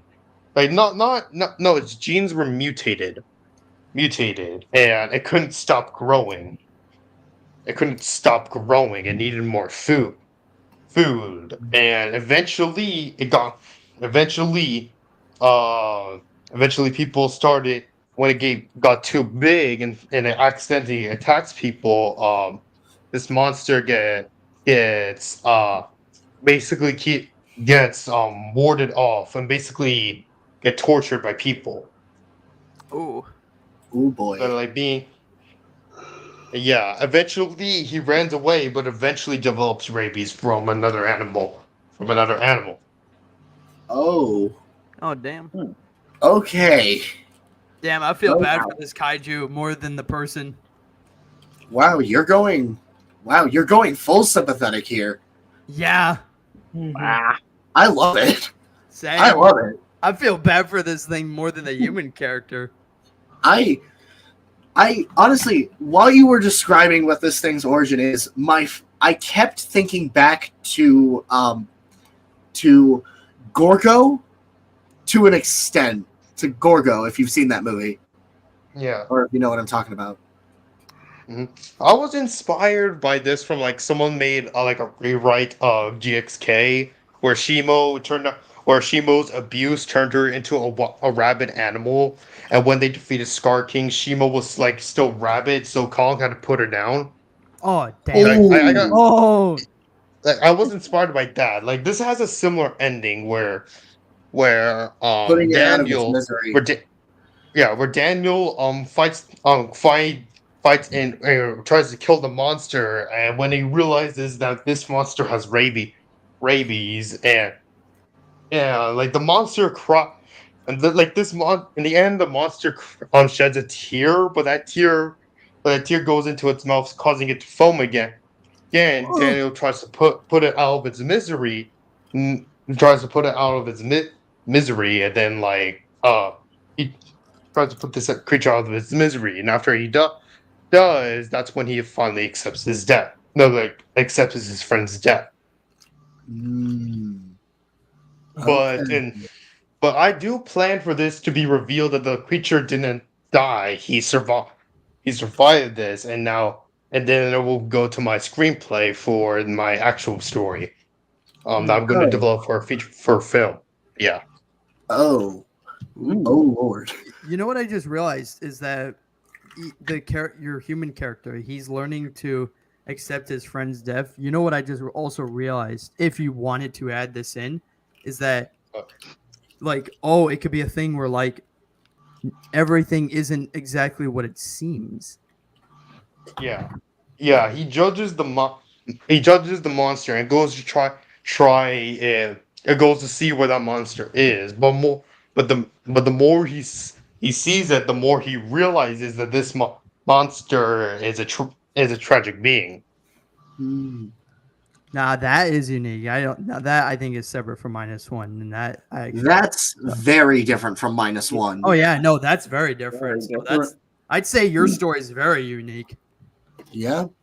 Yeah, I would say the closest comparisons I can draw would be King Kong and Gorgo, and when I'm comparing it to something as relatively unique as Gorgo, that shows you have something different. Yeah. Yeah. You have something very different. And I love it. I hope your fan film comes to life, because I'll tell you what, I really, really like it. I would love to see this. I would love to see this in action. Do you have a color scheme concept for yours? Oh yes. Yeah, I do. It's fur is black and brown, but its skin texture is like a brownish yellowish tan. Okay. And it does have like that gamma like the Heisei gamma eye bag. Okay. Because looking at the sketch, the colors I envision are something sort of elderly or ghostly, not exactly like dark, but like a black and very, very desaturated brown, almost grayscale. I was about to say, the colors I could see is at least for your film, I could see a lot of brown, orange, a bit of blue for the sky. Actually, you guys are actually convincing me of these color schemes. Actually, I may actually do that. Because not only that, but here's the thing: Mexico is again, you can tell me if I'm wrong, because I don't know much about Mexico, but a lot of landscapes that I've seen of Mexico is a lot of almost desert-like area. You're not completely wrong on there, but there is there is a lot of forest areas. It's like New Mexico. Okay, so anyway, maybe but a it's still little hot. green as well. Yeah, maybe a bit of forest stuff, and then definitely desert stuff if you want to. Yeah, because this guy also burrows he burrows like a mole. Oh, okay. Then yeah, I could see desert scenes and stuff. Nice. Mm-hmm. Well, I like it. Well, I am very interested to see where your cooking goes with this. Yeah. Oh my god. Oh my god. I really love this design. I loved it. And it was fun drawing it too. Cool. Yeah. Also, thank you, Vic. Thank you for drawing thank you for drawing my kaiju. Even if I didn't. But yeah. Thank you for drawing it. No problem. It was a fun one to do. Vic. Yeah, generally, thank you. Awesome. Thank you. Also, Vic, do you want to go next because you're into the airport right now? Yeah. I was gonna ask if I could do it just because my flight leaves in Over an hour. In over an So hour. I'll, Okay. So yeah, let me I'll have just you go shoot my next, so that you're prepped for that. Yeah. Mhm. Okay. Design has been your profile pic for a while, and it doesn't look bad. It looks it's- pretty neat. Thank So you. let me share. Oh, There why- you go. A lot of dinosaurian looks have been very recent, so that's interesting. Oh, I think I've seen this that one before from Vic. Yeah. Yeah. So these are some concept pieces I did for the story. Nice. And Hermit here's crab? just Nice. It's like it's like a hermit crab and predator type kaiju. Yeah. And then we got like a Zilla type kaiju. Yeah. Zillator, Carnozilla. Zilla Yeah. Carnotaurus. yeah. So Like, I'm gonna get I to like the things start. on its. I like the things on its head. Like, I don't know what they specifically are, but I know I like it. For this one, he has sort of like Dilophosaurus crests with like a dome in the middle. What you're talking about? Yeah. Sweet. So I guess I'll just go ahead and start with the summary, I guess, of the story. So then let's see. I have it written down just so I can read it off. So the story begins with my main character, who is the girl we saw earlier. Tina. This is Sarah, and then she is coming home to her hometown of Crater Lake, California, and she's coming home from like after her first year of college for the summer, and so she is very homesick and just wants to unwind and stuff. And then the theme of this story is about dealing with change and how your life will like change as you grow up and stuff. And so when she comes home, she wants to like be in that like familiar comfort zone, but she finds that like her hometown and everything has been changing while she was away. And so she's trying her best to manage with that. And as she she reconnects with her family and then an old friend of hers who is Cody. Cody is this character right here, one of her old friends. Um, he's an art student who goes to art college, so he's back as well. And then the two of them go on a hike, and on this hike, they encounter a strange creature, which is the one that's on all fours. If you want to go to that one. And then these guys, they call them the crab turtles, and this is what they encounter in the woods, and it chases them into a cavern. And in this cavern, it seems that something has hollowed out this cavern, and in it they find this egg. If you want to go to the first piece of concept art there, there's a scene where they are chased into this cavern, and then the egg hatches in front of Sarah, and then it imprints on Sarah. And so when the creature eventually catches up to them, they the newborn and this creature fight, and as they fight, the cavern begins to cave in on itself because the creatures keep throwing each other into the walls and fighting, and then they narrowly escape with Pocho being victorious. And then as she continues to raise this newborn, she names it Pocho, which is a reference to a story about a crocodile that befriends a man that I think was somewhere in Mexico or somewhere. Oh, And I know this what story you're Pocho, talking about. yeah, Yeah, it was a man in Brazil, and Brazil. he found a baby crocodile that got shot in the eye, and he raised it, and the thing I think imprinted on him, and it never even tried to kill him at all. Yeah, and so This I was sounds inspired by that story. I like that. Vic, this feels like a Mickey and Godzilla Jr. Captain I was about to dynamic, say, and I kind yeah. of like it. Yeah, I kind of like it. I like it. yeah, Yeah, it looks yeah, cool. very much so. Because I love that character, and so I wanted to have like my own version of him here.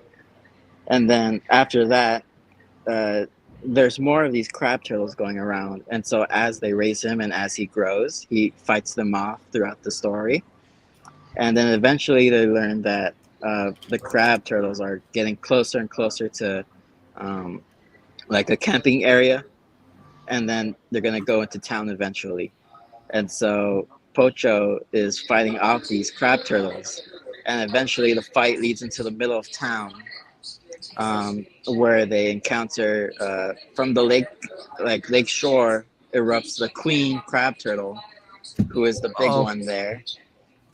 If you want to go to that one, Zim, because that one, yeah, that's the queen, and the queen erupts from the shore, and they get into a big fight, a big showdown, and Pocho almost loses, but after Sarah comes up with a plan to help get him back on his feet, the tides turn, and then the day is won in the end. And then eventually, Pocho, now that he's grown so big, has to leave Sarah behind.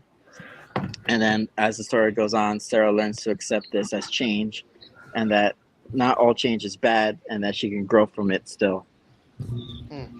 Oh, nice. Interesting. Not bad. Yeah, not bad. I really like this dynamic, like this type of story. To be honest, I feel like this is like a good story route for like Ultraman Rising. Though, like if it does go to a trilogy, like this could be like a good route for like the trilogy of Ultraman Rising, and it is interesting, Vic.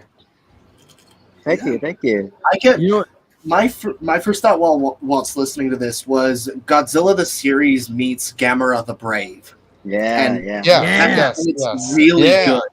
I say that in the best way possible. This is really good. I'm with you. Yes. Yeah.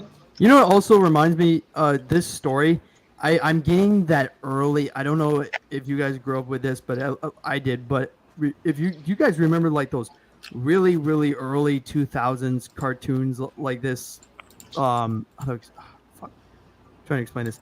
I don't know. I'm getting these early 2000 type vibes shows, especially the 98 series, but there's a few other shows like from the early 2000s I'm getting, and I really like it. Yeah. Thank you. Yeah, I'm a 2000s kid, so a lot of it is like based on like my childhood memories and stuff growing up there. Yeah. Same. Based. Yeah. Yeah, no, I really like the setup. It's going to be interesting to see how you put this all together to make one full story, because I think that like there's a lot you're working with. Like I think that like I could definitely see this doing really well. Thank you. Mm-hmm. I'm glad to hear. I'm imagining this as an animated film. I'm genuinely imagining this as an animated film. Same.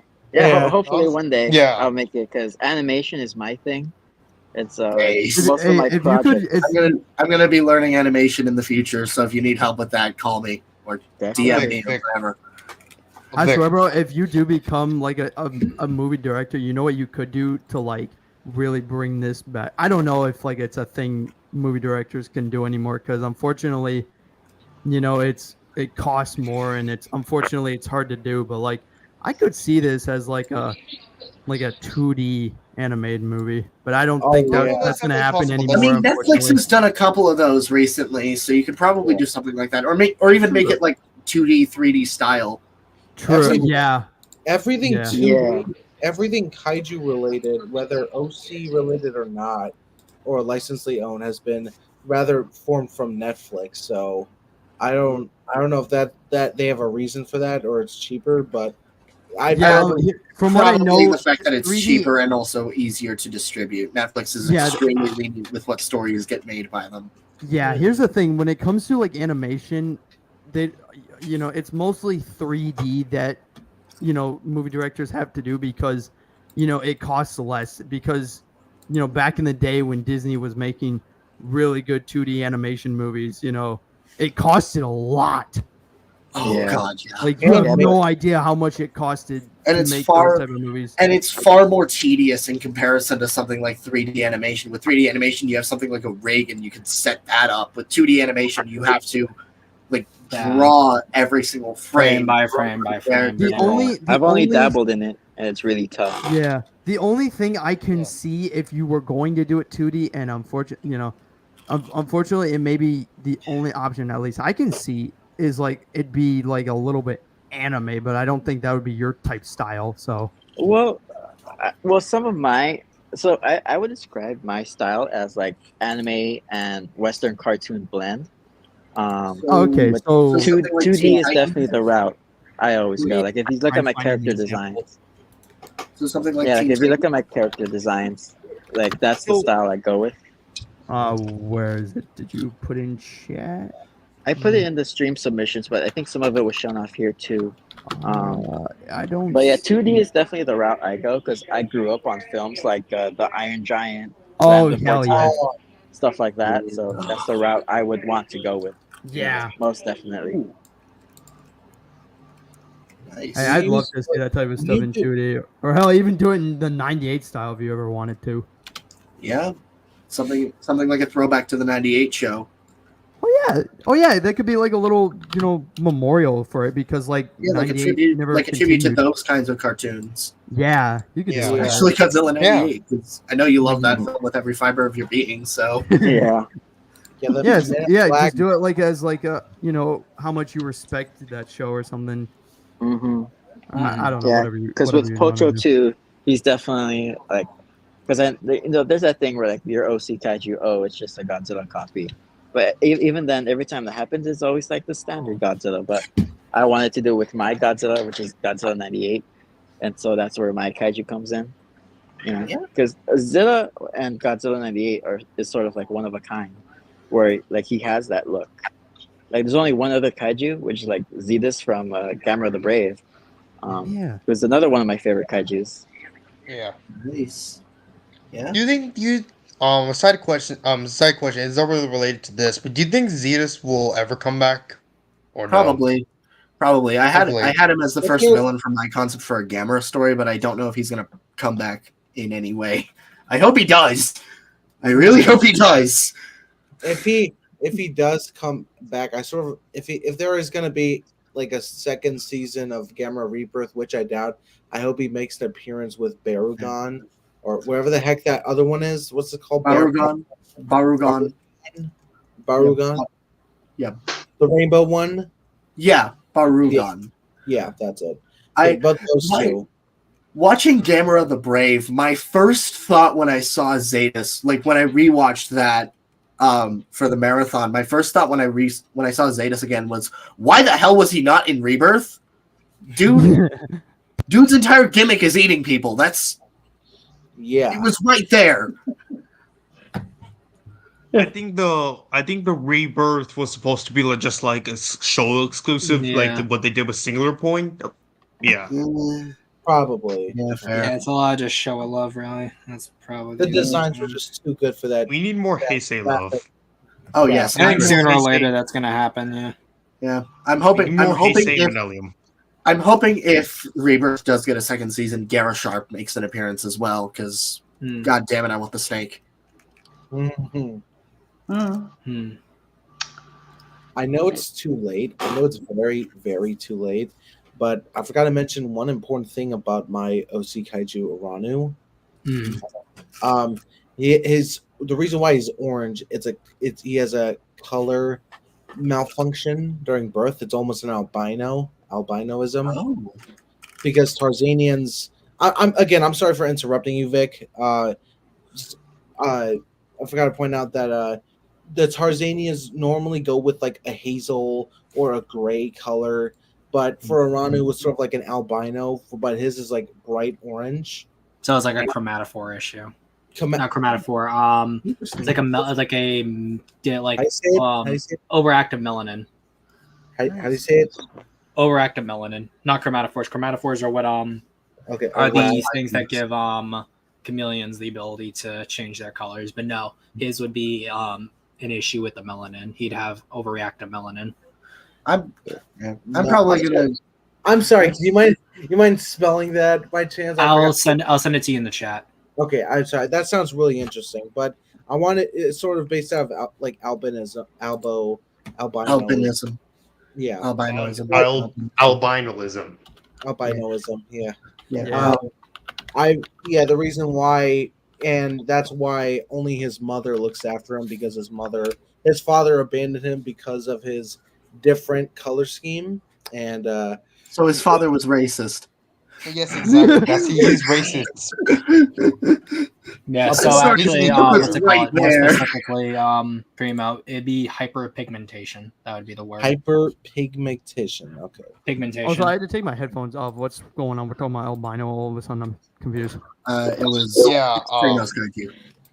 Sorry. Yeah, I just pointed out that a very important thing about Aranu is that he was born different with a different color scheme than others, because a regular Tarzanian are born with hazel or gray furs. Aranu was only born with orange, and because of that, his father left him. So His father's Twitter. He's you could say he's racist. You could say he's racist, but he doesn't come back. So his mother watches over him. Damn, what a dick. Respect to the mother. Respect to the mother. Yeah. I'm probably gonna draw like just a battle royale between every single one of our OC Kaiju once this is done. Are you kidding? This is gonna. I'll help that would you. be I the will greatest help you. art on Zim's channel Please send me like the images of the monster, or I could just look through the stream chat, the stream submissions, and then work with that. I'll send. Yeah, I'll Hey, be able to listen, send. all even the though stuff I there, have two Kaiju, don't draw the squid one. Yeah, no, I'm not gonna do that. I'll draw the salamander. Thank you. As far as my kaiju, you probably have to downsize him significantly because to fit in the scale with your others. Microphone, I have an idea. What if I do a sketch and then you can do the final? Do it. Do it. Bet. I'm not gonna color. I'm not gonna color it because I want to save my colors for later, and I'm not good at digital drawing either. But I could probably do a drawing with Photoshop. Okay, Or bet. illustrating. I'll just do like a little trace rough over sketch it. and then you can I like can- do whatever. Okay. I can Wait. No. Kraken, you sketch. Yeah. Primo trace. I color. Okay. Bet. Wait, you want Bet, me let's to do it. do the line art? Yeah, the line art, and then I color. Actually, yeah. Alright. Here, how about this? I'll do the sketch, and then Primo, you do like the line, and then Minecraft will do the color. and then if anyone wants to do shading, because I'm not good with shading. I think okay, I can do okay. shading, I guess. Shading? I don't Okay. know. Okay, here's what I we're can gonna do do. shading. Here's what I want you to do, guys. I know it's in the chat, but what I want you to do is I want you to post the kaiju designs, because I know everybody here has different kaiju designs for like different stuff. Okay. But paste the main kaiju of your story, and then I will start that little sketch. All right, where do you want to put that? Do it in. Let's do it in Let's just do stream stream submissions. submissions. Yeah, let's do stream. Everybody, Okay. everyone, just post your main The- kaiju and The then. image I posted, the picture I posted is not the whole thing. I have a profile with the full body look. So, Okay, and then Zim, you do the same with your kaiju, because I don't know if you posted in your chat yet. Yeah, I'll post Okay. mine a little bit. What Okay, I'm also bet. gonna do is Striped had a small little blurb for his story that he was working on as well, so I'm gonna talk about that as well. Show some other art that for some reason originally didn't pop up. I'll show this one off as well because it's more related to the story. So essentially, his story revolves around this character named Zen, who prepares for her wedding, which happens to be crashed by a monster fight between a Gigantus and another monster. And during the fight with Gigantus and this other monster, it results in Zen's husband being killed. And as a result, she creates this organization called the KCRDU. I'm not sure what it stands for because I wasn't given a little blur as to what the acronym stands for. But she apparently is a scientist and discovers that kaiju DNA is compatible with human DNA, and as a result she uses the kaiju DNA that she finds and splices it with herself, turning into a dog-like monster.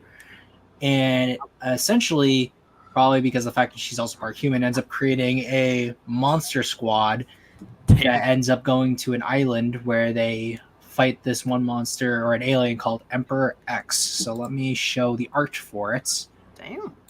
Dang.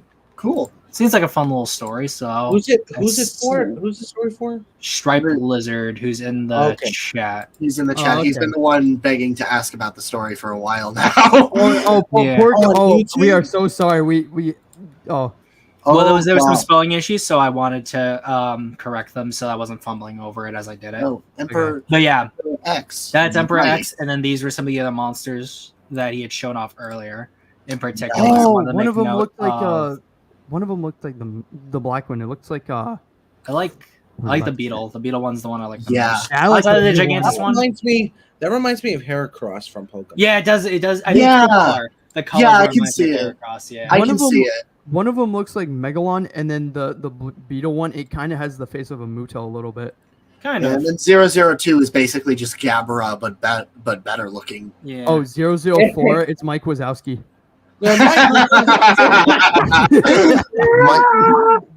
Mike Wazowski. Also reminds me Mike of, like, a Wazowski. pufferfish mixed with like C-Rex, Elephant, kind of. what are you doing? It No, but reminds me of something. But I'm not sure which one. I love Emperor X's design actually. Like I love that design actually. That looks cool. Mhm. It's just I like it. it looks edgy, but in a good way. I think it's the colors too, because they don't have like classic edgy colors. Like you Yeah. don't really see, like Yeah, really that sat- reminds- like saturated. It's not explicitly edgy, but it has an edgy feel to it in a really really good way. If anything, I can see the Monster X inspiration, and it works for what it's going for. It reminds me Yeah, of kind I of like really something like you see of like late Dragon Ball Z, kind of. That reminds Yeah, I can see that too. I really like the The head. green- I really like the that head. one. That one reminds me of, I don't know the name, but it's that one character from Ben 10, that Diamond guy. Diamond Head? Diamond Head. Yeah, Ooh. Diamond. That reminds me of him. I I like think the it's the vibe. colors. I like the vibe. I literally, yeah. It's, Wait, question. I don't know if we did, but Sea Monster, did you share your story yet? he has not shown it yet. He's gonna be Oh, going okay. next, and then Yeah, him. my Then girl. it's me. Okay, I was about to say Then it's me because I have a lot. Then it's me. I have a lot to talk about. Oh God. Okay, so we have Sea Monster. Okay, so we have Sea Monster next, and then Microwave. Gotcha. Okay. See, did you post your kaiju quite yet? Oh yeah, Sea Monster. You gotta post it so it can be in our battle royale. Yeah, Exactly. I sent Kraken. I sent you the full body look for mine. I see. So Okay, cool. Apparently, like I have not really had the time to even like do the sketch for it. So what I've only been able to have the time to do the outline for the pitch. So yeah, as far as like the Gotcha. the design, that's probably gonna have to be a while. But basically, what I have as far as my kaiju story, it's a very simple title. It's called Monolith. It's basically the premise is that you have like this, how can it, like, the best way I could describe it is pretty much like a giant reptilian creature that's kind of like the size of like Godzilla Earth, except he's like he's on all fours. He's got the spine like kind of like an iguana, pretty much. So it's like at the spine that goes all the way down to its tail. The tail's pretty much like half of its size, pretty much the size of its main body. It's got tusks like a mammoth. Claws, basically, they kind of resemble like the talons that like a hawk or a bird of prey would have, but it's like pretty long claws on its fingers, and pretty much like Godzilla Earth, it has like a roar that's like powerful, that's like louder than just like it than like that rivals the sound of like 1,000 like crashes of thunder. That's kind of like how I would have described it in the descriptor. Basically, and this thing has been around for many millions of years. Like it pretty much could be dated back to like the Devonian age. So basically, this thing's been around before the dinosaurs even came to be. And at some point during the Devonian age, it kind of just went into like hibernation. Like it's not known like what the reason is, but basically it's it's kind of just goes into like hibernation, kind of sleeping, and the Earth just kind of reshapes itself like around it to where even when this thing like grows in size, it still remains within the Earth.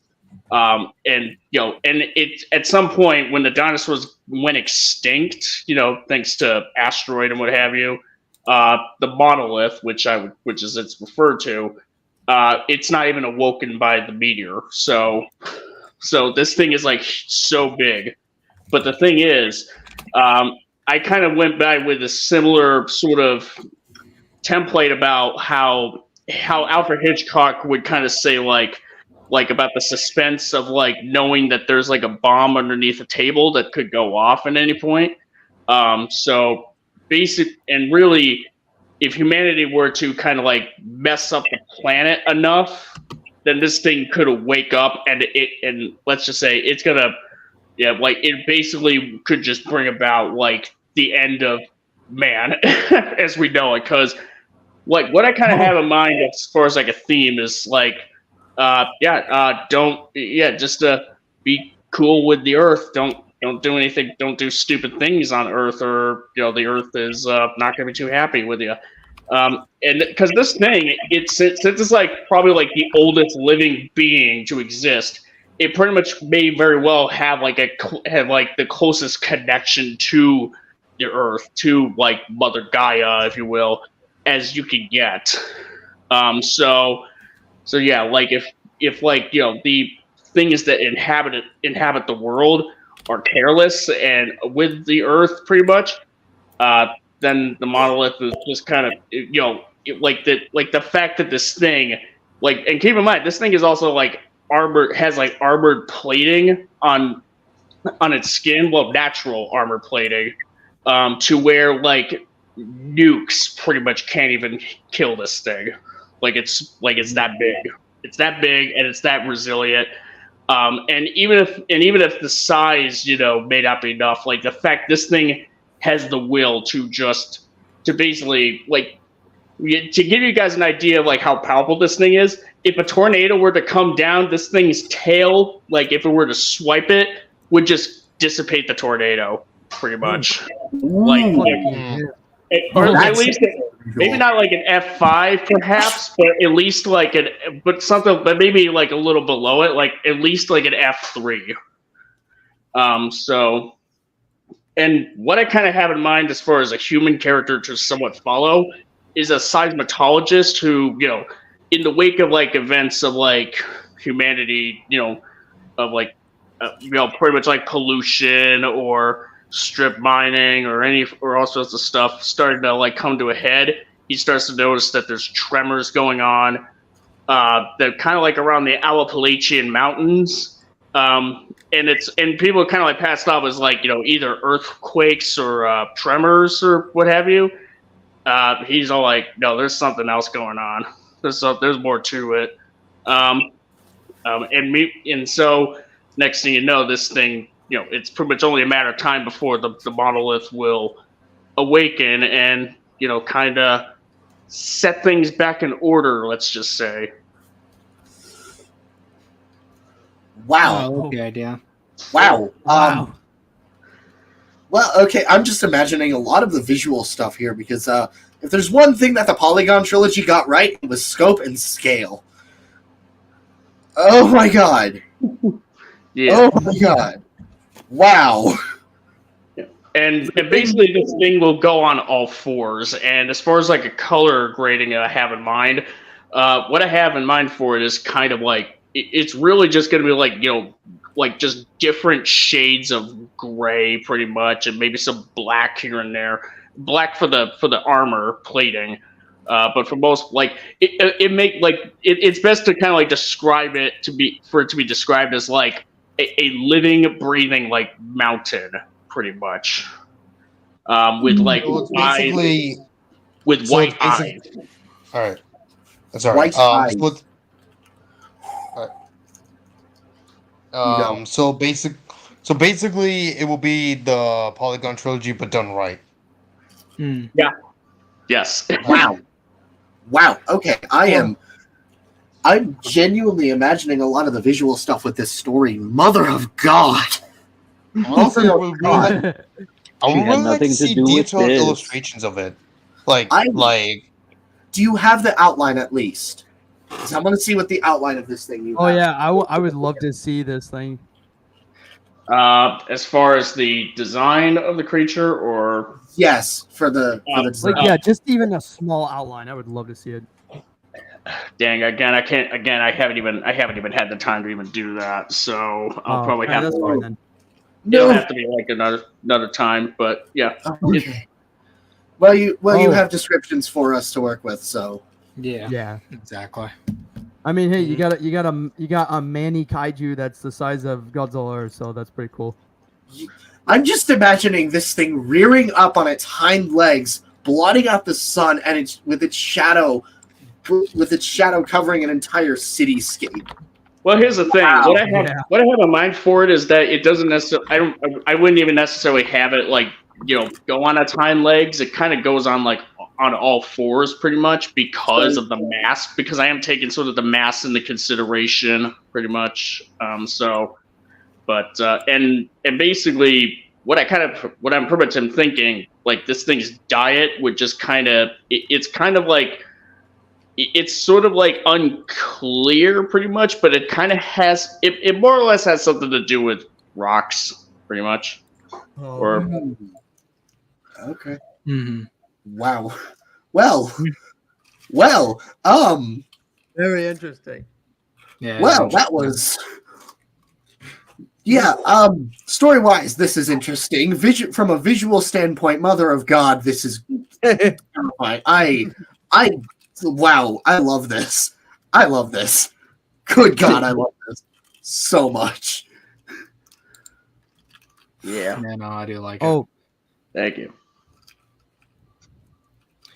But real quick, also, this is my fault. I did not realize that Stripe had put parts of the story into two different posts on Instagram. So I'll just finish up his story, and then that means Minecraft, you finally.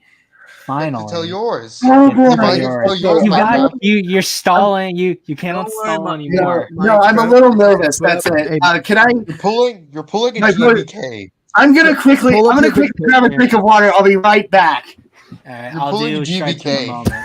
So what I did not include originally was that the story technically begins with an alien ship floating above the Earth, and it drops on a meteorite which contains a material called Kaiju Mu or Kaiju Mu, and emerges with a herpetologist, and that is why there's the connection between the human DNA and the Kaiju DNA, because he becomes Gigantus, and the KCRDU or the Kaiju Containment Research Defense Unit are tracking him down initially.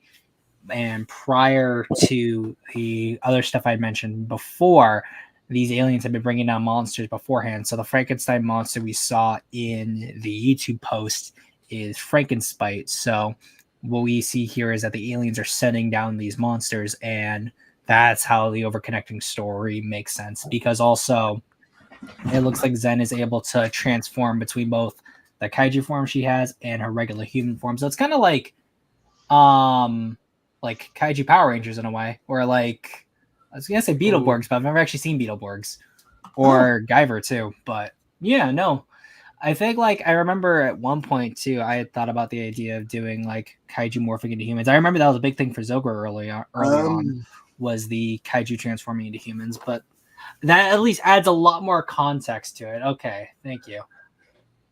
Funny that you say that. Oh boy, here we go. no. Okay. Lost a Vic, but we got a Vic back. I'm Yeah. back. Also, hi, Kaiju. Gyra attacked my airport. Hey, Huh? Kaiju, What was that, Vic?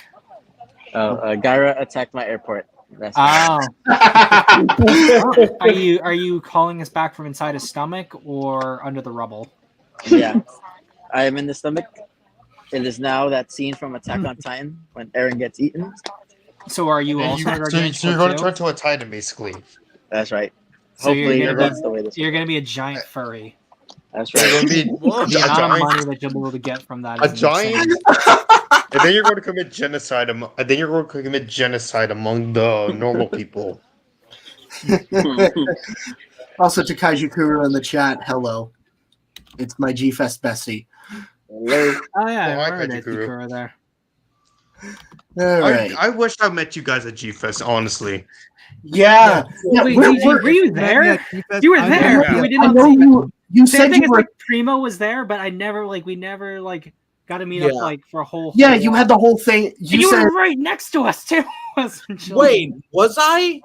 You were like a few seats back "Oh my god! because we You were see all in that- the original what? Kaiju panel. No, Oh I was my looking- god! Zim, Dude. Zim, listen, I was looking for you specifically because I saw you were wearing a hoodie, like that Zimzilla hoodie. So I was looking around for people with a black hoodie, and I kept like scratching off each one. I was like, no, that's not him. No, that's I not him. also, what's it called? They Dude. answered one of my questions too, so I thought you might have heard my voice. I don't. What was your question? Let me think. It was the What your public question? domain one. Yeah, Public- I asked think I about heard you. the. Wait, hold on. What was? Is that the full question, or was the? It was if Like- you guys take any inspirations or take kaiju from characters that are already in the public domain. That was essentially the question. Oh, I know. Wait, that was you. that was me. How did you not recognize his voice? And Minecraft was right next to me too. I was I I was a think- row in front on the other side think- with Kaiju Kuru there too. I think I saw someone else here from the server. Someone here was talking to someone else about a podcaster, and he said he had to go to his room or something and get something. I don't know. Fuck. That was yeah. I don't remember anything about a podcast or something. A so that podcast, wasn't- the guy was like a huge fan of a podcaster. It was before the meeting, like right before the meeting. Oh. It's like, hey, I'm a huge fan of you. I want to show you something. You mind if I go to my room and get it? And I was like, and he was like, sure, yeah, man, I'll wait. And then he That went was to get not it. me. I thought it was someone from here, and I was like, I thought it was like Minecraft World, but I was like, that was not me. But That I- was- it had to have been I was another the one- YouTuber. I was the one who asked something about like kaiju antagonist size comparisons. Yeah, because I remember they Oh. said it was you in the gray army shirt. Yeah, that was me. Because Yeah. when I saw a picture of was you later, you? I was like, that was Primo. That was you. Dude, I don't know how I missed you. I was looking for that hoodie that you posted on Discord. I was Yeah. like, okay, look at the guy wearing Yeah. that hoodie. Yeah, And I I I found should have you. said I was wearing a hoodie and a hat because I was wearing the hat too, and you You wouldn't wore have seen a the design. Yeah, Yeah, I found you. I found you, Zim, with the whole Islands of Godzilla thing. I was going to that panel before it was canceled, and we had a short Yeah. conversation. And you and I ran into each other before. I believe it was either the Kaiju Writers or original Kaiju panel. I think it Yeah, was Kaiju Writers.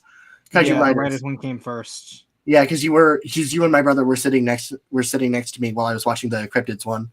So Mhm. What? yeah, the Cryptids one was really good. I liked that one. That was interesting. This whole thing is like the Spider-Man meme, but after the fact. Also, gee, where the hell were you? Where the hell Where were were you? you? Don't Where you were point at you, me? ZG. What? Sorry. What? Where were you during G-Fest? Oh, I was with my brother. And we're basically kind of confused because it's like this was a new build. It's been a while since I've been to G-Fest, and this is a new building, so we had trouble navigating. And yeah, Man, We told also- Zoro and got lost. we were also at we were also at certain panel thing. We were also at sort of panels for a couple times. We went around circles, and I tried to meet up with Zim in the in underground, like not underground, but in the basement. But I unfortunately couldn't find him. Yeah, I think definitely next year I'm gonna be more specific about times and stuff. Yeah. So I'll be Also like, try to this wear a time- bit more. Also try to wear a bit more obvious clothing. Yeah. Yeah, I mean, no, yeah. I mean, no one else I can- probably- Bro No, wore I his brand I on tried to himself. hide my army shirt because I wore that at the airport the same day, and I was like smelly as hell, and I didn't want I try not to meet anyone like physical, but I just want to like bump into them and say hi. I didn't want to like an actual meetup yet until day 2, but I was like I wanted to change, but I didn't have time to get my luggage was like on the front desk and everything, so I didn't have like time to change. So I just went to the thing because the room wasn't ready until 3. So I was just like, I'm wearing the smelly clothes from the airport because I've been like What? in there. What hotel were you in? The High Cat Regency, the one at G Fest. Oh, okay. Because I was in the Comfort Inn with Kaiju. Yeah, I almost got mine there, but then I was like, you know what? I'm gonna check because I didn't get a room there because it was like all full. So I was like, you know what? Let me check one more time. And then there were like 3 rooms available. I was like, nice. Okay. Yeah, dude, I remember literally when I got down there that first day, we got there so much earlier than our room was ready, and then we had to pay just a little extra for the to do the early check-in.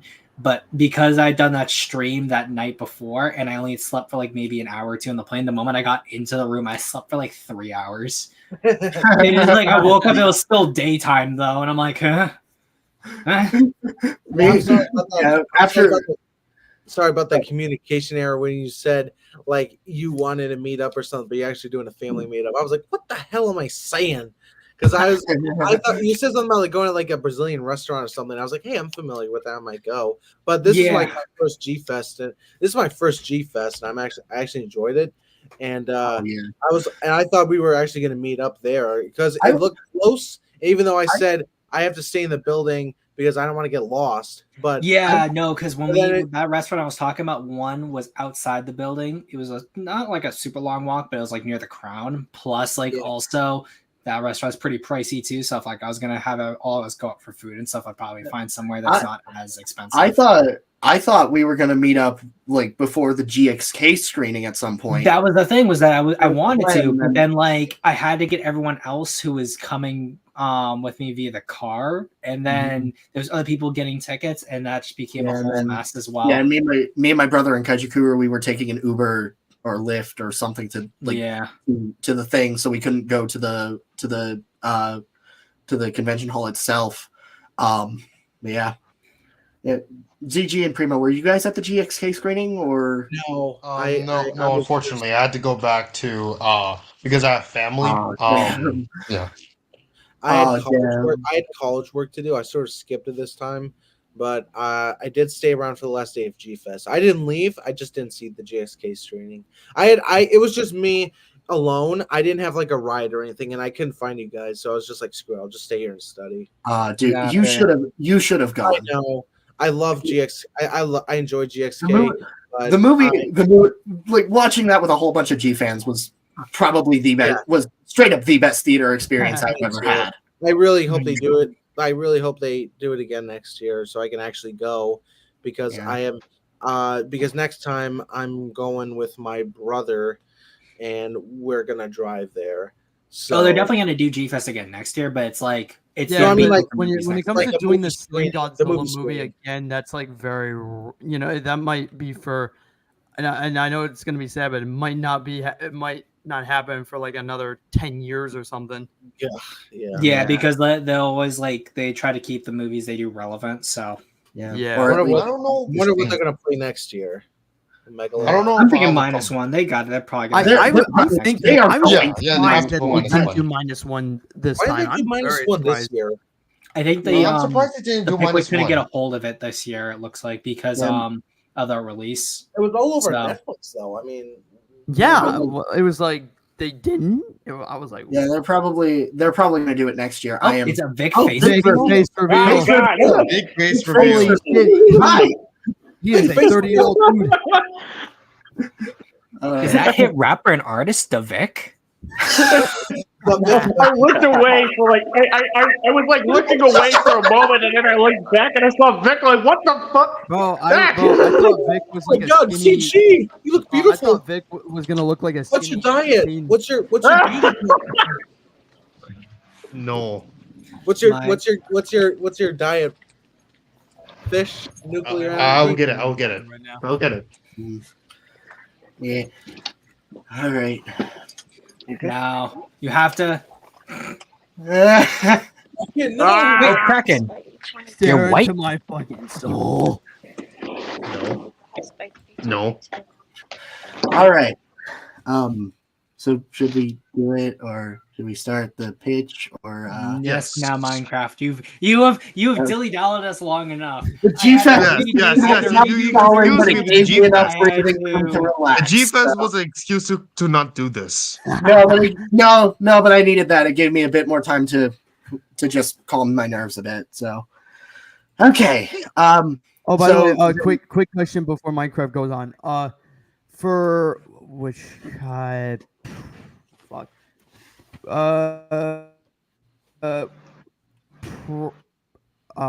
Primo, is your kaiju the one with the fur and everything? Yeah. Yeah, the Orion. Matt Frank. The Matt. Which, He which sent one the is Matt Frank work as well. Oh yeah, no, I'm sorry. Yeah, at G Fest I got a commission from him, like $50. Okay, of him cool. performing. He was such a nice guy, Oh, dude. cool. He was such Yeah. a nice guy. I wanted to talk to him more, but he was like Oh, a cool. celebrity down there. So I was just like, I I couldn't. was just like, Hey, take listen, a I got a picture. quick and I'll question. leave. Take a picture and then I'll Cool. leave it. 'cause Listen, he- I got he a had quick question. really How long- tall is your kaiju? I want to say 3. What do I have it? It's on my Word document. Hold on. Yeah, because I'm putting these kaiju on a size chart, so once I start sketching, it'll be like now I can get the size. I have it here on my. I put My- my kaiju size on the He's about- profile. Okay, so Oranu Yeah, is yours is 90 94 meters. 94 meters, 308 feet. Oh, holy shit! I was so close to getting it right. Really? 94 meters.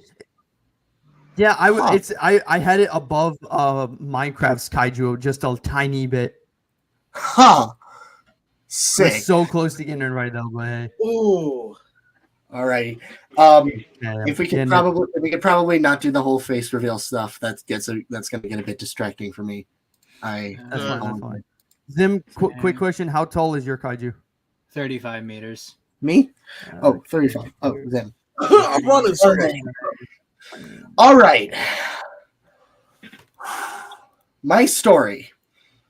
So, this is the Greek mythology inspired kaiju story that I have been developing for roughly 2-3 years up to this point.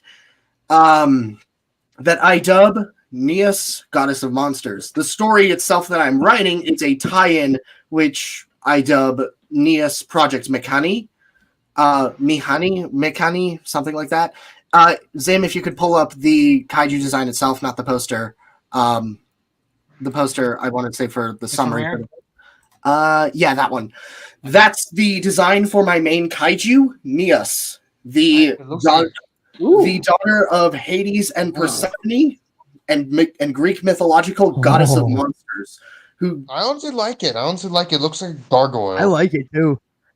Oh, I yeah, it didn't does know look it like was a a gargoyle. gargoyle It looks like a compared. gar- Design inspirations, actually, the design was inspired by King Caesar, King Kong, the Griffin, and Nemesis. So if you know who Nemesis is, the Jeremy Robinson's monster, read the books; they are phenomenal. Read Project Nemesis; it is amazing. But yeah, that was she basically normally she can be found in a human form. I did not. It's the design on the poster, the human on the poster, right there. But the kaiju itself. But when a kaiju arises from the San Francisco Bay, because she lives in San Francisco, when a kaiju arises from the bay and goes on a rampage, she will transform into a 90-meter tall monster of her own and face the creature head on, with a fire breath.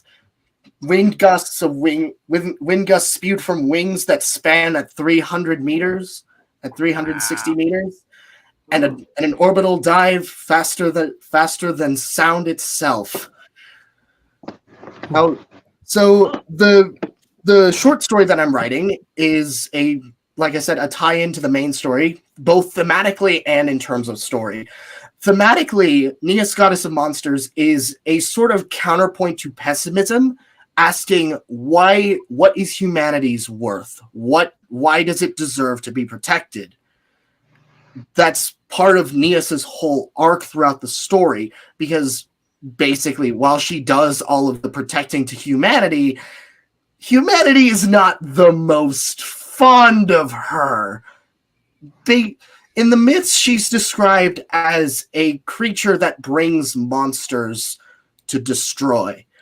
And San Francisco, for the past near decade, has been under attack by kaiju. You can imagine correlation there. Granted, the kaiju are actually not her fault.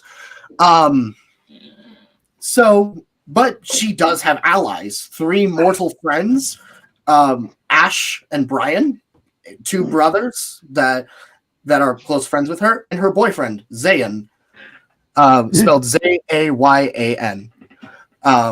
So yeah. However, the main story starts with a fight between Nias and Keratos, if you could pull that design up. Let me make sure I get the right one. Nope. Yes. That one. My yes. monster, but Yeah. Keratos, which means horn in Greek. I named all the kaiju after Greek words. But it starts off, the story itself switches between 2 perspectives, the perspective of the human antagonist and Nias herself. It's basically, the story starts with a kaiju rising from the bay and going on a rampage as Nias goes to face it. If you could pull up the image of the kaiju rising from the bay, right there. And basically San Francisco itself has transformed and adapted to the whole kaiju come on the bay and go on a rampage. The whole thing becoming basically stop the monster before it gets to the city itself. There's a section, there's the bay, the city is pushed further back, and then a section in between that's designated the arena, where it has buildings, but they're far more spacious, far smaller, so they're easier to rebuild, and there are underground sections for the people who live in that area. But yeah, Nias and Keratos go on a rampage. Well, Nias and Keratos go on a fight, which ultimately leads to Keratos retreating into the bay, coming on the other side, and the 2 having a Super Smash Bros. Style fight on the Golden Gate Bridge, which leads to Keratos' neck getting snapped and his body falling into the ocean. However, Keratos was not the main threat. We get a bit of an idea of how San Francisco is adapted, as well as who Nias is. And then we get to learn more about our human antagonist, General Stephen Reeds, who has been developing a side project dubbed Project Mikani, which is basically meant to serve as a destroy Nias and replace her. So basically he's pulling a Apex. As you can see, Mecha Nias. Which stands at 100 meters tall, so slightly taller than Nias herself. Keratos stands at 60 meters tall and is 108 meters long. So he's as long as the MonsterVerse Godzilla 2014 is tall. Basically, however, he's been struggling with figuring out how to power this. Nuclear reactors are far too dangerous, and pretty much anything else is not going to be sufficient enough. So, he's visited by an old man who gifts him a powerful stone. That this old man will play an important role in the main story. He uses that stone, places it within Mecha Nias, and it powers up. At first, the thing does obey his commands. At first, the thing goes well. It releases and goes on a rampage, in quotes, in San Francisco, in which Nias responds, obviously. The thing, Mecha Nias, I imagine moving in a far more mechanical or clunky manner. Not something like Kiryu, but more along the lines of Super Mecha Godzilla in terms of how he moved. And I also don't imagine giving this a roar. Mecha Nias, I don't want to have a roar. But Nias engages in combat with the creature, with the robot, and the thing almost kills her. The thing almost succeeds at defeating her. In fact, it knocks her out briefly. And then something goes wrong, and the robot actually goes on a rampage, killing General Reeds and making its way towards the main city, in fact, almost reaching it. Neas eventually regains consciousness, and putting their grudges aside, the military decide, you know what, this one time, let's save her ass. And they do that. Mecha Neas gets destroyed, and Mecha Neas is led underwater, actually, where it begins to short circuit, and Neas tears the thing apart, destroying it with her fire breath. With her rising victorious, but also noticeably concerned at the fact that these humans have built a mech to kill her. Oh boy. So that's the short story I have. Before I get to the main story, I just want to hear thoughts. I like it. It's interesting. You said this is a prequel, right? Yes. I like the prequel, but I think I should hear the main story as well to give a full scope of the entire world. Okay. I like the idea of the story, and it gives me a certain vibe that I don't want to talk about. What vibe? Don't worry about it. Don't worry about it. No, I want to know the vibe. I want to know the vibe. Don't worry about it. He's saying wood. Oh. Well, she is canonically taken, so you. No, nothing to do with that. But thank God. Just with the story, I have a certain vibe that I'm trying to remember the movie, but I'm getting a certain vibe from that. Oh, okay. Okay. What I'm So really curious about is it like is this sort of like a Percy Jackson type of scenario where the Greek god sort of acclimated to the modern world, or is it more like I think I'll explain that with the main story, actually, because I'm just about to get to that, because the Greek gods themselves appear a lot more in the main story. In fact, the main story itself has a lot of mythology stuff, so yeah. might as well explain the main story then. Yeah, could you pull up the poster then? Yeah. Okay. So, Neas, goddess of monsters, the main story that this ties into. Our story begins with a recap of the story of Typhon, as Typhon is rampaging through the land, ravaging the landscape. The entire world is set ablaze. Zeus arrives, and the two engage in a godly combat.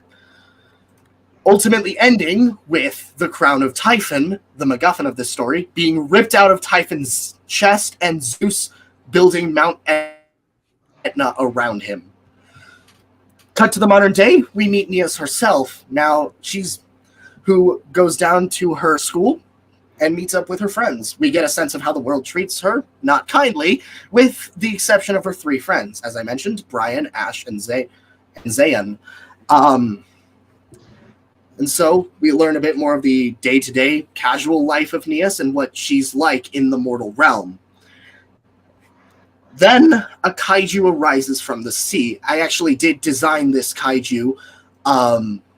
Let me find it. But the name is Okeanos, which means ocean or just oceanic. The creature comes out of the San Francisco Bay and makes its way towards the city itself. Alarms begin to go off. Neas hears this and hurries out and goes to face it. So the two engage in a very, very short battle, which ends with Okeanos retreating into the sea and Neas going after it in order to prevent it from reaching another population center, where she ultimately catches it via dive bomb fishing, and incinerates it with her beam attack. She then returns home. She then returns back to the city. We have a heist at the school where she and Zayn go to get her stuff because she left her stuff behind. Next day we get a bit more learning about Neas and her relationship with her friends. We learn a bit about who Brian is, and he's basically sort of a nerd type, more into stuff like he is actually into things like the myths, but he's also into things like dinosaurs, that kind of thing. He's more into dinosaurs than he is the myths, but he is a bit of a mythological nerd as well. Zayn himself is a bit more of just a general guy. I haven't fleshed him out a lot. But Ash, our third major player, is a gamer. And this is relevant because the school has decided to host a before break gaming competition. With Ash and Neas participating, obviously. And so the competition goes ahead with a sort of Smash Bros. Like game. It's sort of a 2v2 fighter. With Ash winning. Ash wins that, and it's all good. It's all like we get these scenes give us a sense of who these characters are and what they and why we're supposed to care about them. That becomes relevant because earlier, after the heist, we learned that the school is going to be hosting a fall dance. Zayn asked Neas to go. So yeah, we also got a sense of Neas's home life earlier on, after the heist between the next day thing, and we met one of our major players from the story. I'm sorry if I'm flashing back, but it's just. We meet Neas's adopted sister, Nemesis, the goddess of vengeance. And so, yeah. Anyways, flashing forward ahead in the story, we get the school dance itself. We learn that, and Neas and Zayn have a dance on the floor, and then another kaiju arrives. This one is very different from the others beforehand. I have the design posted in stream submissions as well. This one is a sort of mirror design to Neas. An uncanny one at that, almost deliberately like this. It's also incredibly sadistic and cruel. So Neas goes out. Like an alter ego. Yeah, kind of. Neas goes out and faces the thing, and it's stronger than her. As Neas's entire thing is keep it away from the city, the military comes in and attacks both of them, ticking Neas off a bit. Meanwhile, in the city itself, Zayn, Ash, and Brian are running from a group of mysterious men who are hunting them. One by one, they are taken out and chucked into a mysterious vehicle, taken away out of the city as Neas watches. And enough is enough. Neas forces the monster off of her, and as her body turns a bright, rageful red with her wings and shoulders igniting on fire, her eyes growing brighter and angrier and actually glowing a flame. And she barrels at Kethreftis, the mirror kaiju, tears it apart in a feral, angry manner, almost extremely unlike her, and even throwing it into the city itself. Okay. Hello? Yeah. Okay. Yeah, we're just listening. Could you guys hear me? You guys still hear me? Or Yes. Okay. Yes. Okay, good. Okay, good, because the internet was a bit wonky earlier. But yeah, Neas throws the thing to the city and eventually chucks it into the air, chokes it, burns its face off, and destroys it. And she soon falls unconscious. Well, knocked out by the stamina of this new form. The next day, Neas awakens in the underworld with her mother, father, and sister there, Hades, Persephone, and Nemesis, all trying to comfort her as she is terrified. We learn she formed this rage form is basically a feral version of what her kaiju form is supposed to be. In her kaiju form, she has full control over her body, though not really the capability of speech. in her rage form, it's as if something else takes over, and she can't really do much. Yes, and so Neas goes back. Well, tries to go back to her everyday life, but things are different without her friends there to protect her, and this anxiety of whatever this thing is looming over her. She struggles with this day as she's bullied, beaten, and actually gets into a fight at one point, a physical tussle. And then Neas and Persephone have a chat in the underworld, and Zeus comes by to visit, where he explains that he knows where Neas's friends are, taken by the cult of Typhon, who have one position, and will give your friends back. And so, mind just repeating that one more Neas, time? You just and so broke up there for Neas, me. find us the crown of Typhon, and we'll give you your friends back. That's basically what it was. Mm-hmm. And so, Neas just accept, and Hades and Persephone decide to give her a gift that'll hopefully help her with her journeys. The Spear of Styx, a spear forged from the metals mortal, divine, dead, and undead. This was meant to be a birthday gift of sorts for Neas, but they decided, no, we'll do this. We'll do this now. And so Neas heads off to Greece to find her friends.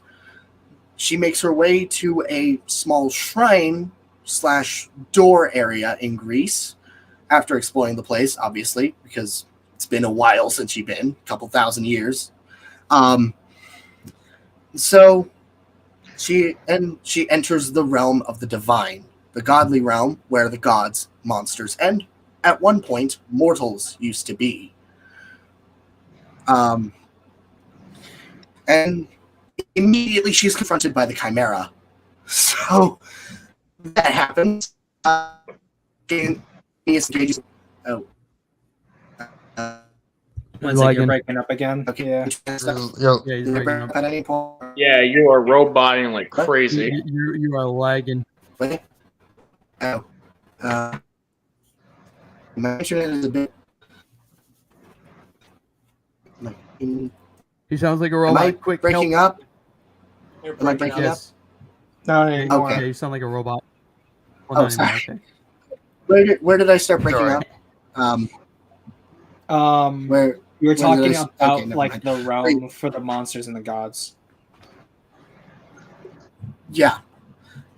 So she enters the realm of the divine, where the gods and monsters are, and at once mortals used to be. And then she's immediately attacked by the Chimera, where she transforms, engages in combat with it, and it's basically an even match until Heracles shows up, and the 2v1 this thing. Then Nemesis comes in last minute and kills it. We get a bit of a sense of we get a bit of a chat between them, like catch up between siblings, and we learn that Nemesis has a thing for Hades, and vice versa. So yeah. And later we are joined by the rest of our posse: Athena, Artemis, and Thanatos, Neas' other sibling. Thanos? Thanatos, the god of death. Neas' other adopted sibling, her brother. It's gonna snap half technically the that's universe brother, off the but planet. But yeah. Okay. And so we get a bit of catch up, and we continue on. We then learn about what happened with the Neas' friends as they are locked up in prison in a mountain. So yeah, and as they decide, okay, we're gonna do something to get out of here, and decide to work on a plan to escape. Later, our group meets up with the Hydra, or gets attacked by the Hydra, which serves as a pretty much a match for all of them, but they soon manage to overwhelm it and take it down, or at least they think so. A short bit of celebration later, the thing rises back up and basically one-shots the rest of the gods. Neas goes rage form again, and it's not pretty. Where she's later knocked out by the stamina of this thing again. That night, the rest of the posse decide to take a rest and let Neas recover before making their way on. She's out, she's knocked out, she's recovering, and they just chat. Everyone just decides, hey, let's have some catch up. It's been a while since we've seen each other, so why not? And later, while everyone else is asleep, Neas reminisces under the stars about her friends, worried about where they are, and Nemesis comforts her. Later, we catch up with Zane, Ash, and Brian as they have succeeded in their escape plan, with seemingly no guards in the area. Concerning. And as they head out, we learn that there is the labyrinth of the Minotaur outside. And as we see that, we see Neas and the gang enter the labyrinth as the labyrinth begins to shift and transform as illusions of harpies and other monsters begin to assault them. The labyrinth seemingly opens up to a wide corridor, which, for Neas at least, as she takes the opportunity and bolts inward. And her friends are caught in the crossfire. So, yeah, with the rest of the gods meeting up with them. Neas makes her way inside and finds herself in the holding center for the crown of Typhon, and Zeus is there. So Zeus asks Neas to take the crown. She takes it before realizing, why the hell am I here? Where are the guards? What did you do? And Zeus, after Zeus begrudgingly lays out his plan. Awaken Typhon, level humanity, and start over. Basically, he views humanity as broken toys, and you know what happens when you break a toy, right? So kind of like Record of Ragnarok. Yeah, kind of. But yeah, and so they have a small scuffle where Zeus is holding back, but he's still stronger than Neas. And he ultimately manages to overpower her, take the crown, and awaken Typhon. As Mount Etna on both sides, on both the divine and mortal plane, crumbles, revealing a 200-meter tall colossus, towering over double Neas's kaiju form, towering up and blocking out the sun. And Neas tries to face this thing, and it basically two-shots her. Zeus then chains her up as her friends watch, as her allies, the gods and mortals, watch as Zeus stabs her in the chest and banishes her to the underworld. With one line, I'd suggest, with Neas telling them to run beforehand and Zeus telling them, I'd suggest you listen to her word. Zeus takes Typhon on a rampage as everyone else heads into the woods and just processes what just happened. Thanatos later points out it's weird that Neas is not back, revealing that when a god dies, they go back to the underworld, but come back from it after a couple of hours, give or take. And Neas is unusually fast, being an underworld goddess. So the fact that she's not back yet is bizarre. So Athena, Artemis, and Ash and Brian decide we're going to take these guys back to their families and figure out what to do. And we're going to alert the local militaries because Jesus Christ, this needs to be taken care of. The rest of you go find Neas. Zayn was originally going to go with Athena and Artemis, but he relented and said, I'm going with you. So the group goes down to the underworld and meet up with Hades and Persephone, who are panicking. They soon find a hidden door, which is sort of a prison cell for, like, the doors are sort of prison cells and all that, with Neas entrapped inside, chained up, and locked in her own head. And so they hurry up to rescue her. Inside her head, Neas is running away from this monster, this rage form, which is being held back by a blindingly bright creature that its figure is not easy to make out, but it's fighting this thing to protect her. And so Zayn, Heracles, Nemesis, and Hades go into her head and see what's wrong, try to deal with this. Nemesis and Heracles help this bright creature fight off the rage form, as Zayn and Hades help her out, with Neas ultimately calming down and taming this thing. As she wakes up, the room begins to crumble, and everyone escapes, with them later coming up with a plan to face Zeus and destroy Typhon.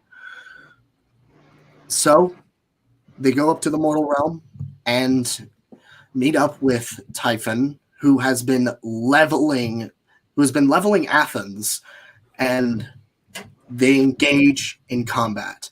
Neas first, one-on-one, as she charges into battle with a spear in hand and deals some damage, but she's ultimately overpowered on her own. That is until the rest of the posse join in.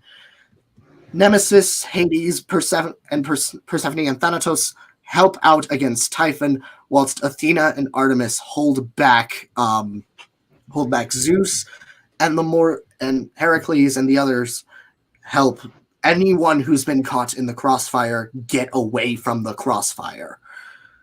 A long final climactic battle ensues, with Zeus himself ultimately being overpowered after Hades backs up, after Hades and Persephone are told to go help Athena and Artemis.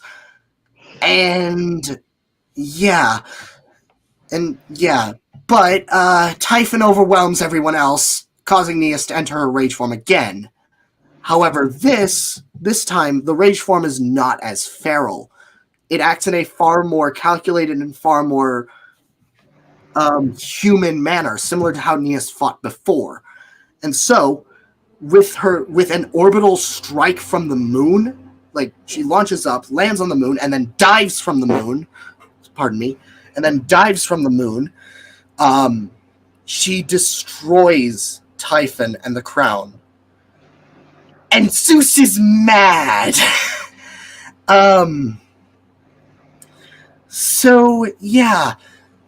Zeus goes on a bloodthirsty rampage, unleashes all of his power, wipes out pretty much everyone else on the field. By that I mean basically takes them out of the picture, and focuses all energy on Neas, overwhelming her in pretty much every state, ending with a one-on-one fight.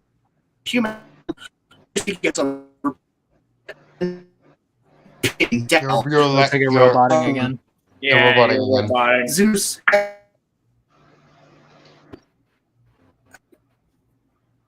You're lagging. Hello. Oh boy. Hello? Is it? Oh, Yeah, It was. You are back. Is it again, breaking? my son. Was it breaking? Is it back? Okay. Yeah, it's back. Okay. So yeah, Zeus preaches to her a bit after explaining and asks her, "Why do you fight for them?" With Neas responding, "Because of their compassion." Throughout the story, her friends have shown a kindness to her that no other human has shown, to the point where one of them went through thick and thin to save her from eternal torment. And so she explains, if even one of them is capable of this kind of compassion. They all are. That's why I fight for them. And so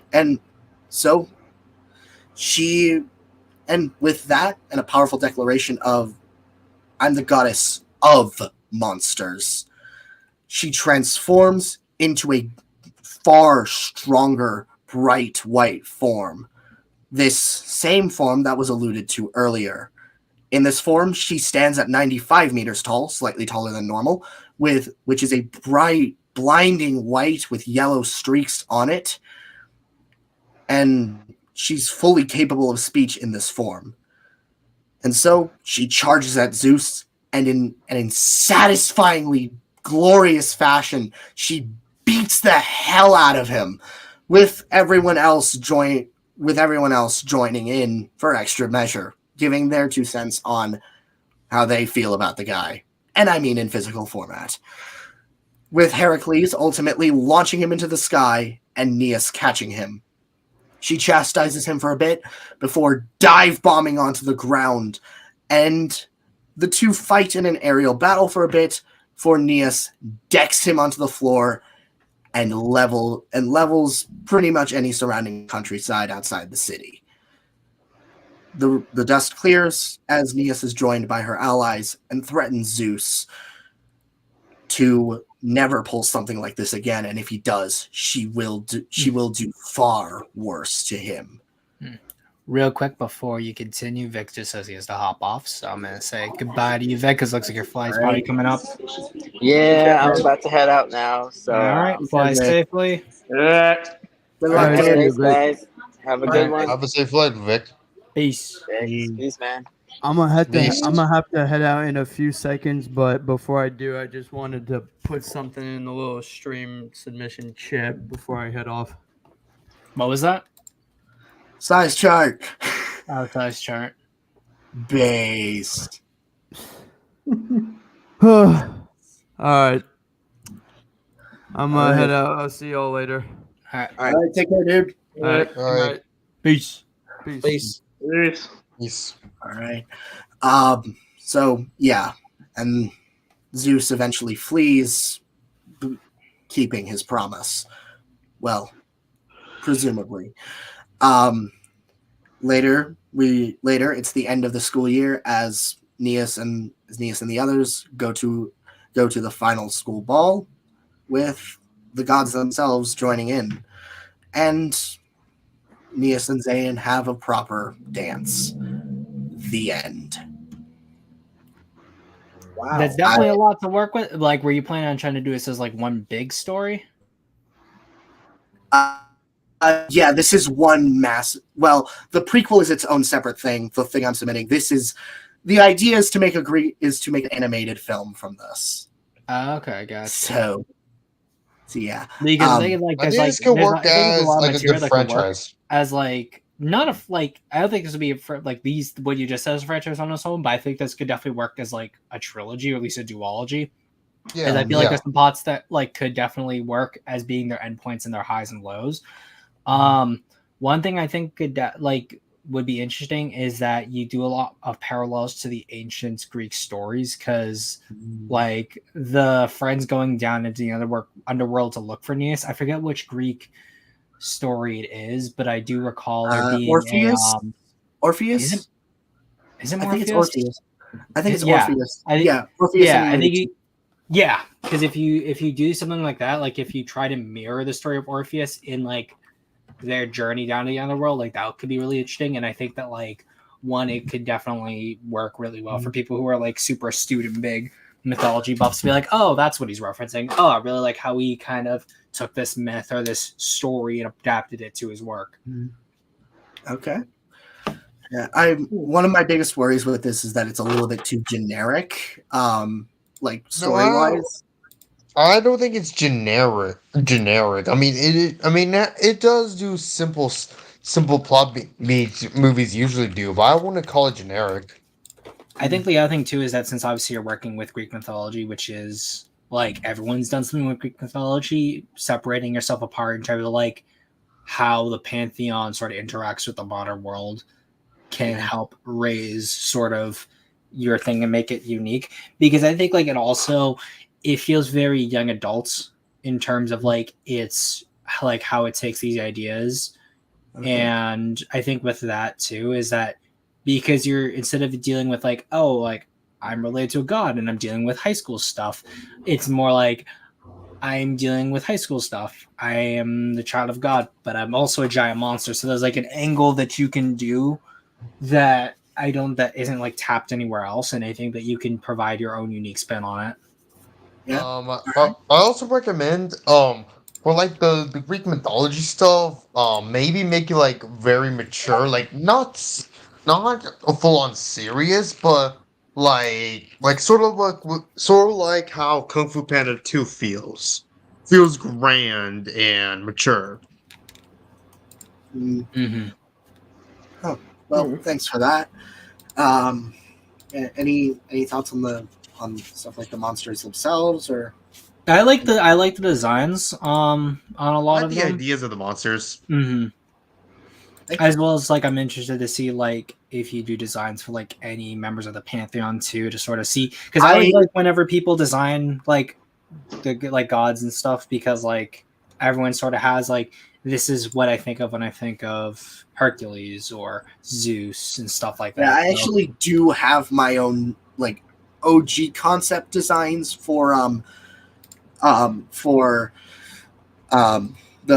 gods.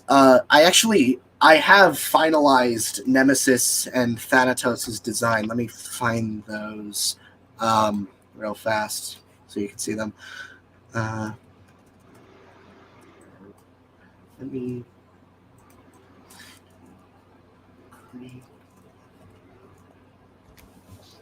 Sorry, I just need to find it real fast because I have finalized the designs.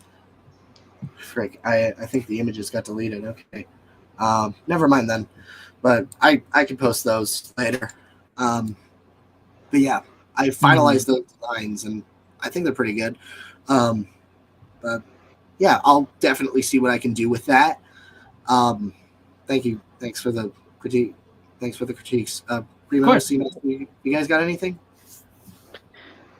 I think it's really like personally for me, I think it should be a series because how many events there are from, ordinary life to Earth, to Earth events, and then to the underworld events, and take a place to the finale. That would be a good finale for a series. All right. Man, I'm excited to see where things go. Yeah, I'm hoping to learn animation to make this a reality. I've been developing this for roughly 2-3 years now, and I am incredibly happy with what I have so far. Minecraft World. Yeah. After all this, I will actually I might be interested in helping you out with the story as well. Oh, really? Okay. Yeah. I mean, yeah, we definitely Yeah, all are. So.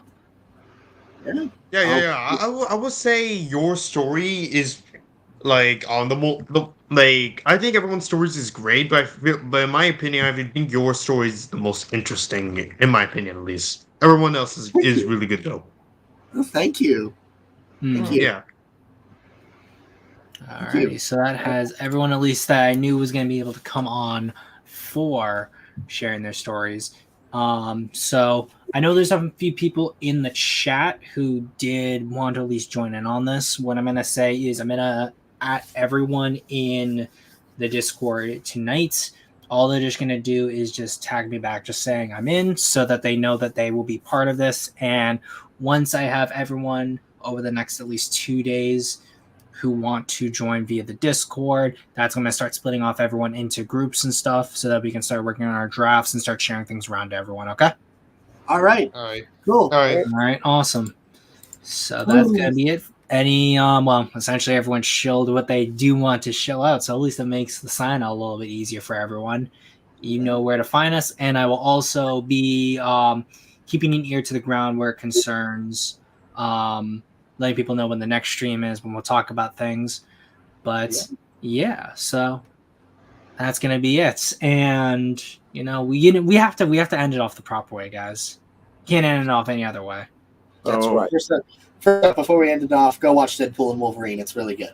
Yes. Honestly, the movie, like honestly, I didn't expect to get teary eyed. Actually, like I actually got teary eyed. I got one thing to say.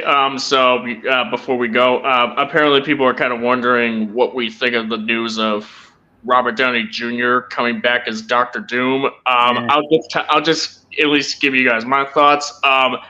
It changes nothing as far as, like, if anything, it's kind of just confirmation at this point that the MCU is pretty much it's like a damage control at this point. Like, I pretty much posted a tweet. It's pretty much no different than when Disney tried to bring Palpatine back for Rise of Skywalker after the fallout of Last Jedi. So it's not even it's desperation in its purest of forms, pretty much. Like, I'm sure Robert Downey Jr. will do great in the role, pretty much, because he was great as Iron Man. So he's a generally good actor.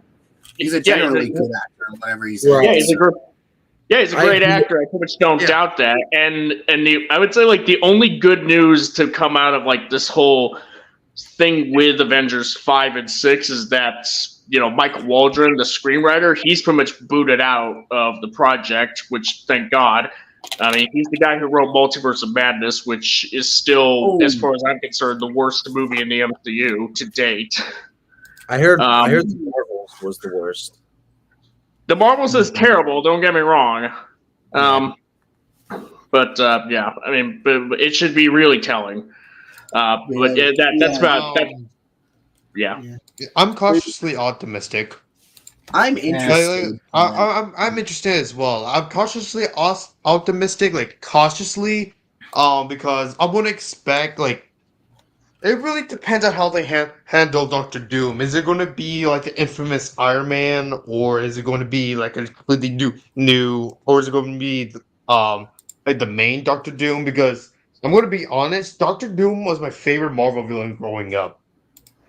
I'm honestly pretty checked out, in my opinion. Like, I'll see what happens, but like, I won't hold my breath. But I also forgot to mention, for everyone, August 1st, you'll get to see me explain why King Kong 2005 is really bad and slap around everyone. And I will be there with matches. There's gonna be a 50-50 chance if I show up, but if I do, I will explain to you in exact detail why you are wrong. And why let's call it. If it's a 50-50 chance and a chance would he come on, then I guess I'm gonna be getting some good old loot. Those diamonds are mine, boy. No. Okay, now it's war, buddy. Yes, it's war. Commit war. Yeah, I'm gonna hit you with that chop right there. Exactly. I'm going to show you how back in my day. Those hot takes are no match for my TNT cannon. Bro, you're talking like it's survival mode. I'm playing like it's creative. It's gonna be like, oh, what that do anything to me? Yes, it will. Yes, it will. The band hammer. Get the band hammer. Oh, I'm the one who gets the band people here. Look at this. Watch, ready? See? Oh my God.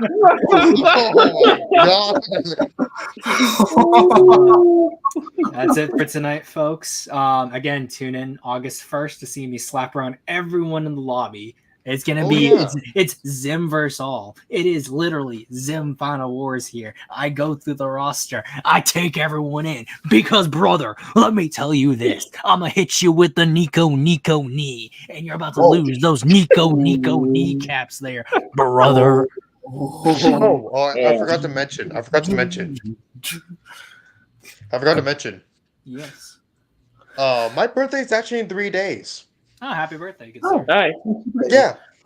Okay, so are we just going to assume the role of different Final Wars Kaiju while you slap us around? Because I call Baggin anyway, if that's the case. Then you're going to get your head blown off. Yeah. Absolutely. I'm the first one screwed.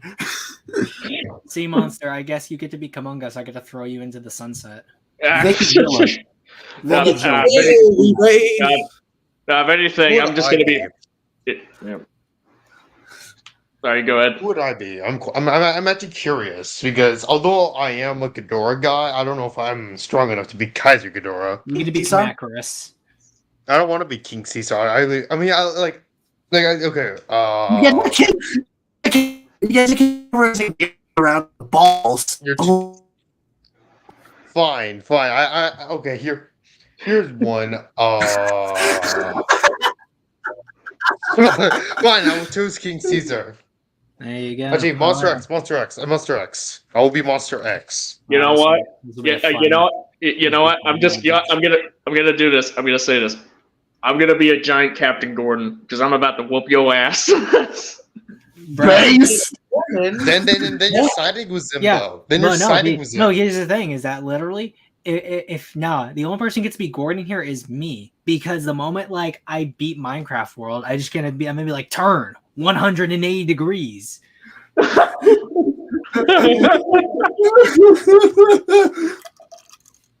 Define me and Minecraft are going to be Monster X and Gigan.